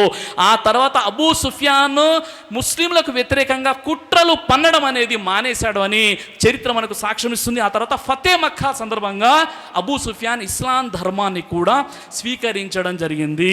అదేవిధంగా సఫియా రదియల్లాహు అన్హా వారు ఎవరైతే ఉన్నారో, సఫియా రదియల్లాహు అన్హా వారు బను ముస్తలిహ్ నుండి ఆమె ఒక యుద్ధంలో ఏంటంటే బానిసగా పట్టుబడితే ముహమ్మద్ సల్లల్లాహు అలైహి వసల్లం వారు పరిహారం చెల్లించి బానిసత్వం నుండి విముక్తి ప్రసాదించి ఆమెను వివాహం చేసుకోవడం జరుగుతుంది. ప్రవక్త మహనీయ ముహమ్మద్ సల్లల్లాహు అలైహి వసల్లం జీవితంలో చూసినట్లయితే ఆయన యొక్క హిక్మత్ ఏంటంటే, అబూబకర్ సిద్దీక్ రదియల్లాహు అన్హు వారి యొక్క కూతురు ఆయిషా రదియల్లాహు అన్హా వారిని ముహమ్మద్ సల్లల్లాహు అలైహి వసల్లం వారు వివాహం చేసుకున్నారు. ఉమర్ రదియల్లాహు అన్హు వారి యొక్క కూతురు అయినటువంటి హఫ్సా వారిని కూడా ఆయన వివాహం చేసుకున్నారు. అంటే ఆయన ఇద్దరు ఎవరైతే సహాబాలు అగ్రగణ్యులు ఉన్నారో వారి కూతుర్ని చేసేసుకున్నారు. తర్వాత తన ఇద్దరిని కూతుల్ని ఇంకా ఇద్దరు ఖలీఫాలకు ఇచ్చారు. ఎవరికి ఇచ్చారు? అలీ వారికి ఫాతిమాని ఇవ్వడం జరిగింది, ఉస్మాన్ వారికి ఉమ్మే కుల్సూమ్ని, రుఖయాని ఇవ్వడం జరిగింది. అల్లాహు అక్బర్. ప్రవక్త ముహమ్మద్ సల్లల్లాహు అలైహి వసల్లం యొక్క హిక్మత్ ఏంటంటే తన ఇద్దరి కూతుళ్లను ఇద్దరు ఖలీఫాలకు ఇచ్చారు, మరో ఇద్దరి ఖలీఫాల యొక్క కూతుళ్ళని ప్రవక్త ముహమ్మద్ సల్లల్లాహు అలైహి వసల్లం చేసుకున్నారు. ఇలాంటి హిక్మత్ అనేది ఎందుకంటే ఇస్లాం ధర్మం తర్వాత నలుగురు ఖలీఫాలే అల్హమ్దులిల్లా వారి భుజస్కంధాలపై మోపబడింది, వారితో ఒక రిలేషన్ కోసం. ఈ విధంగా ఎన్నైతే ముహమ్మద్ సల్లల్లాహు అలైహి వసల్లం వివాహాలు చేసుకున్నారో, వితంతుల్ని పెళ్లి చేసుకున్నారు. ఒక్క ఆయిషా రదియల్లాహు అన్హా వారు మాత్రమే కన్య. మిగతా భార్యలు ఎవరైతే ఉన్నారో వారంతా కూడా ముహమ్మద్ సల్లల్లాహు అలైహి వసల్లం వారి కంటే వయసులో పెద్ద. అదేవిధంగా వారిని బానిసత్వం నుండి విడిపించడానికి, ఆ తెగలు ఏవైతే ఉన్నాయో తెగలున్నటువంటి ఫ్యాక్షనిజంని పూర్తిగా రూపమాపడానికి దైవ చిత్తం ప్రకారంగా వివాహాలు చేసుకున్నాడు. సూర్య అల్ హజాబ్ సూరా నెంబర్ 33 ఆయత మరి 50 మరియు 52. ఆ తర్వాత ఇక మీరు వివాహాలు ఎవరిని చేసుకోకూడదు, వారి స్థానంలో ఇతరుల్ని మీరు తీసుకురాకూడదు అని చాలా స్పష్టంగా చెప్పడం జరిగింది. పూర్వం రాజులు 100 వివాహాలు చేసుకునేవారు, 16,108 వివాహాలు కూడా చేసుకున్నారు. నలుగురు కాదు కదా, 40 మందిని కూడా చేసుకుంటే అడిగేవారు కాదు. కానీ ప్రవక్తకు కండిషన్, ఇక నువ్వు పెళ్ళిళ్ళు చేసుకోకూడదు, ఇక వివాహాలు చేసుకోకూడదు, వారి స్థానంలో ఇతరులను కూడా తీసుకురాకూడదు, ఇక లిమిట్ అయిపోయిందని అల్లాహ్ సుబ్హానహు వ తఆలా ముస్లింలకు ఎవరికైతే శక్తియుక్తులు ఉంటాయో వారికి 4 ఏ విధంగానైతే ఖచ్చితంగా చెప్పడం జరిగిందో ఆ 4లో ఎవరైనా విడిచిపెట్టవచ్చు, చేసుకోవచ్చు, ఒక ముస్లింకు ఉన్నటువంటి ఒక ఆఫర్. కానీ ముహమ్మద్ సల్లల్లాహు అలైహి వసల్లం వారు చేసుకున్న వివాహాన్ని వదిలిపెట్టకూడదు, వారి స్థానంలో ఇతరుల్ని కూడా తీసుకురాకూడదు. ఈ విషయం ఎంతమందికి తెలుసు? కాబట్టి సోదర మహాశయులారా, ఇస్లాంపై పరిజ్ఞానం ఉండాలి. ఈరోజు ముస్లింల పరిస్థితి కూడా ఎలా ఉందంటే, ఈరోజు కొంతమంది మన ఎడ్యుకేషన్ కూడా ఎలా ఉందంటే, ఈరోజు అకాడమిక్లో చాలా మంచి ఎడ్యుకేషన్ మనకు కనిపిస్తుంది, మన పిల్లల్ని మంచి మంచి చదువులు చదివిస్తున్నాం, ధార్మిక పరంగా దీని పరంగా జీరో. ఎవరైతే దీని పరంగా మంచి ఎడ్యుకేషన్ ఉంటుందో ఇస్లాం పరంగా జీరో. ఈ రెండు కూడా అతిపోకడలను మనం పక్కన పెట్టేసి మన పిల్లల్ని ధార్మిక విద్యతో పాటు మంచి సివిల్ సర్వీసెస్కి తీసుకెళ్ళండి, యూపీఎస్సి ప్రిపేర్ చేయించండి, మంచి మంచి పొజిషన్లో వారు ఉండాలి. కానీ దానితో పాటు ఇస్లాంపై సరైనటువంటి పరిజ్ఞానం ఉండాలి. ఈ విషయాన్ని తెలుసుకునేటువంటి ప్రయత్నం చేయండి సోదర మహాశయులారా. చూడండి, దైవ ప్రవక్త ముహమ్మద్ సల్లల్లాహు అలైహి వసల్లం యొక్క సందేశం ఏంటండి?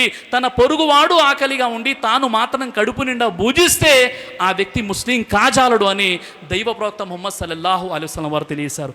తాయిఫ్లో రక్తసిక్తమైపోయి ప్రవక్త వారికి అన్ని విధాలుగా శిక్షించేటటువంటి అవకాశం ఉన్నా, ఓ దైవమా ఈ జాతి ప్రజల్ని క్షమించు అని క్షమాభిక్ష పెట్టారు దైవ ప్రవక్త ముహమ్మదు రసూలుల్లాహ్ సల్లల్లాహు అలైహి వసల్లం వారు. కాబట్టి ఆ దైవ ప్రవక్త జీవితం గురించి మనం తెలుసుకోకుంటే ఎలా ఉంటుందో ఒకసారి చూడండి. కాబట్టి సోదర మహాశయులారా, దైవ ప్రవక్త ముహమ్మద్ సల్లల్లాహు అలైహి వసల్లం యొక్క జీవిత చరిత్రను ఒకసారి చదవండి, ఖురాను గ్రంథాన్ని తర్జుద్ మాతో పాటు చదవండి. ఈరోజు ఇక్కడికి వచ్చి మేము ఏం నేర్చుకున్నామంటే, దైవ ప్రవక్త ముహమ్మద్ సల్లల్లాహు అలైహి వసల్లం వారి యొక్క జీవితాన్ని ఒకసారి చదవాలి అని ఇన్షాల్లా మీరు నియత్ చేసుకుని ఇక్కడ నుండి వెళ్ళండి.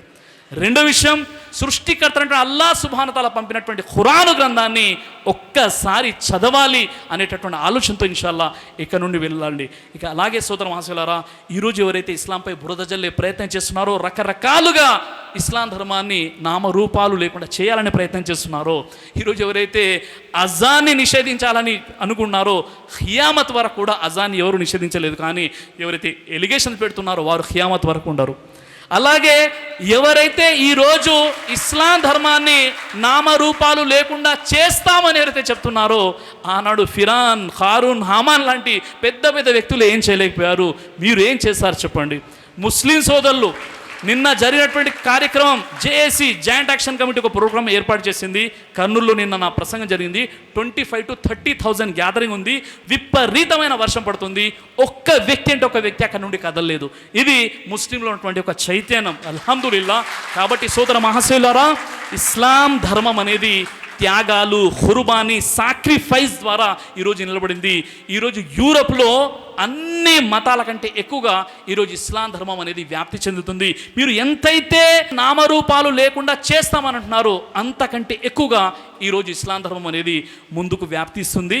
చివరిగా, మానవులంతా ఒకే జంట సంతానం అని ఖురాన్ ఉంటుంది. హిందువులైనా, ముస్లింలైనా, క్రైస్తవులైనా, సిక్కులైనా, జైనులైనా, బౌద్ధులైనా, ఈ ప్రపంచంలో ఎవరైనా సమస్త మానవాళి ఒకే జంట సంతానం పరస్పరం సోదరులని అల్లాహ్ సుబ్హానహు వ తఆలా ఖురాన్లో సూర అల్ హుజరాత్ సూర నంబర్ 49 ఆయత నంబర్ 13లో తెలియజేస్తున్నాడు.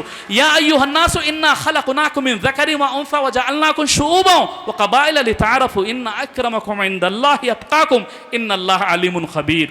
ఖురాన్లో 21 టైమ్స్ ఈ పదం వాడబడింది. ఓ మానవులారా, మేము మిమ్మల్ని ఒకే పురుషుని నుండి ఒకే స్త్రీ నుండి సృజించాము, తర్వాత మీరు ఒకరినొకరు పరిచయం చేసుకోవడానికి మిమ్మల్ని జాతులుగాను తెగలుగాను చేశాము. వాస్తవంగా మీలో అందరికంటే దైవానికి ఎక్కువగా భయపడేవాడు మాత్రమే అల్లా దృష్టిలో గౌరవనీయుడని అల్లాహ్ సుబ్హానహు వ తఆలా ఖురాన్లో మానవులంతా ఒకే జంట సంతానం. ఈ సమస్తాన్ని పుట్టించినటువంటి వాడు ఒకే దైవం ఉన్నాడు.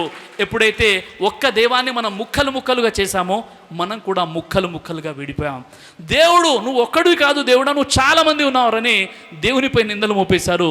మానవులు కూడా వేరు వేరుగా అయిపోయారు. కాబట్టి మనం కలిసిపోవాలంటే దేవుని ముందు ఒక్కడుగా గుర్తిస్తే మనం కూడా ఆటోమేటిక్గా ఒకరమైపోతాం. కాబట్టి మనందరి సృష్టికర్త గురించి మనం ఆలోచించాలి. ఇక్కడ ఉన్నటువంటి సోదరులతో చివరి ఒక మనవి చేస్తున్నాను. కాబట్టి సోదరులారా, ఇప్పుడున్నటువంటి పరిస్థితి ఎలా ఉందంటే మీ జమాత్ వేరు, మా జమాత్ వేరు. ఈ విషయాలన్నీ పక్కన పెట్టేసి మనమంతా కూడా ముస్లింలము, లా ఇలాహా ఇల్లల్లా ముహమ్మదు రసూలుల్లా సల్లల్లాహు అలైహి వసల్లం ఈ కలిమా ప్రాతిపదికన ఇక్కడ మనం నిలబడ్డాం. చాలామంది అంటుంటారు, భయ్ మీరు ఏ జమాత్ అని. కాదు భయ్, జమాత్ను పక్కన పెట్టండి. మనం ఖురాన్ మరియు సున్నత్ వెలుగులో జీవితం గడపాలి. మనమంతా కూడా, నన్ను చాలామంది అడుగుతుంటారు, నేను ఆల్ జమాత్ అసోసియేషన్ చెప్తుంటాను. ఏ జమాత్ అన్నది కాదు సోదరులారా, మనమంతా కూడా ఒకే అల్లాను విశ్వసించాం. ముహమ్మద్ సల్లల్లాహు అలైహి వసల్లం వారి అడుగుజాడల్లో మనం జీవితం గడపాలి. కాబట్టి ఈరోజు జమాతులకు అతీతంగా ముహమ్మదు రసూలుల్లా సల్లల్లాహు అలైహి వసల్లంపై ఎవరైతే బురద జల్లే ప్రయత్నం చేస్తున్నారో వారికి జవాబిచ్చేటువంటి బాధ్యత మనందరిది కూడా ఉంది. అలాగే ఈ కార్యక్రమం ఇంత అద్భుతమైనటువంటి అంటే చాలా షార్ట్ టైంలో జరిగిందండి. ఎవరైతే నిలబడి ఉన్నారో చాలాసేపటి నుండి ఒక్క వ్యక్తి కూడా అడుగు బయటికేసి వెళ్ళేలు అందరిని నేను చూస్తున్నాను. అల్హమ్దులిల్లా, అల్లా మాత్రమే స్తుతింపదగినవాడు. ఈ జజ్బా అనేది మా హౌన్లో ఉంది, అల్హమ్దులిల్లా. అయితే ఈ ప్రోగ్రాం చేయించడానికి ఒక సోదరిమని ఈ ప్రోగ్రాం చేయించారు. తబస్సుమ్ అనేటటువంటి మా స్టూడెంట్ ఎవరైతే ఉన్నారో, రీసెంట్లీ ఏదైతే మన 1 మంత్ బిఫోర్ ఏదైతే మన ట్రైనింగ్ క్యాంప్ జరిగిందో మాషాల్లా, ఆ ట్రైనింగ్ క్యాంప్లో ఒక సోదరిమని అన్నారు, ముహమ్మద్ సల్లల్లాహు అలైహి వసల్లం వారి గురించి చాలా అనుచిత వ్యాఖ్యలు నేను వింటున్నానండి, కాబట్టి దీన్ని జవాబు చెప్పాలి, ముస్లిం సమాజానికి జవాబు కావాలి, ఈ ప్రోగ్రాం పెట్టండి అని ఒక సోదరిమని ప్రోగ్రాం చేయించారు. వాళ్ళ యొక్క భర్త ఇర్షాద్ గారు, అదేవిధంగా తబస్సుమ్, వీరిద్దరు ప్రోగ్రాం చేయించారు. అయితే ఇంకో ఘనత ఏంటంటే, ఎప్పుడైతే మాషాల్లా మన ఈ ఫంక్షన్ హాల్ ఓనర్ అయితే ఉన్నారు మాషాల్లా హైదర్ అలీ గారు, వారు డబ్బులు తీసుకున్నారు, రెంట్ ఎంతో కనుక్కున్నారు బయట నుండి. ఆ డబ్బులు తీసేసుకొని ఎప్పుడైతే ఈ ఫంక్షన్ హాల్కి వచ్చారో, ఫంక్షన్ హాల్కి వచ్చిన తర్వాత హైదర్ అలీ గారితో మాట్లాడి, సార్ మేము ఒక ప్రోగ్రాం పెట్టాలనుకుంటున్నాము, ఎవరి ప్రోగ్రాం అంటే ఒక వీడియో తీసించారు. బ్రదర్ సిరాజ్ గారా, నేను ఫ్యాన్ అండి, నాకు డబ్బులు వద్దు ఏమొద్దు, మొత్తం ప్రోగ్రాం ఫ్రీగా చేయని అని చెప్పారు. అల్లా జజా ఖైర్ ప్రసాదించుగాక. అల్హమ్దులిల్లా, అల్లా యొక్క మహదానుగ్రహం వల్ల నేను చెప్పారు మొత్తం అరేంజ్మెంట్ నేను చేస్తానండి, కానీ నాది ఒకే ఒక కోరిక, ప్రోగ్రాం తర్వాత బ్రదర్ సిరాజ్ గారికి మా ఇంట్లో డిన్నర్ కోసం ఒక అవకాశం ఇవ్వండి అని చెప్పారు. అల్లా స్వీకరించు ఒక అబ్బాయి. అదేవిధంగా ప్రత్యక్షంగా పరోక్షంగా ఎవరైనా దీనికి సహాయ సహకారాలు చేసి ఉంటారో తప్పనిసరిగా అల్లాహ్ సుబ్హానహు వ తఆలా దీని ప్రతిఫలాన్ని మీకు ప్రసాదిస్తాడు. ఈ సందర్భంగా మరొక విషయాన్ని నేను అప్పీల్ చేస్తున్నాను, మనవి చేసుకున్నాను. సోదరులారా, దైవ ప్రవక్త ముహమ్మద్ సల్లల్లాహు అలైహి వసల్లం వారిపై సీరత్ కార్యక్రమాలను ఏర్పాటు చేయాలి. మన ప్రాంతాల్లో ప్రోగ్రామ్స్ పెట్టేసి గైర్ ముస్లిమ్స్కి ఒక అవగాహన కల్పించేటువంటి ప్రయత్నం చేయాలి. మీరు మీ ప్రాంతాల్లో ఎక్కడ కూడా ప్రోగ్రామ్స్ పెట్టినా జమాతలకు అతీతంగా, కులమతాలకు అతీతంగా ఇన్షాల్లా మేము వచ్చేసి ఫ్రీగా మీకు సర్వీస్ ఇవ్వడానికి సిద్ధంగా ఉన్నాం. అల్లాహ్ సుబ్హానహు వ తఆలా స్వీకరించుగాక. చివరిగా నేను అల్లాహ్తో దువా చేస్తున్నాను, ఓ అల్లా, నా ఈ దేశాన్ని మతోన్మాదము నుండి, మారణ హోమము నుండి, మానవత్వం మరిచిన మృగాల నుండి, నరరూప రాక్షసు నుండి నా ఈ దేశాన్ని కాపాడు. ఆమీన్ యా రబ్బుల్ ఆలమీన్. వాఖిరు దావానా అనిల్ హమ్దులిల్లాహి రబ్బిల్ ఆలమీన్. అస్సలాము అలైకుం వరహ్మతుల్లాహి వబరకాతుహు.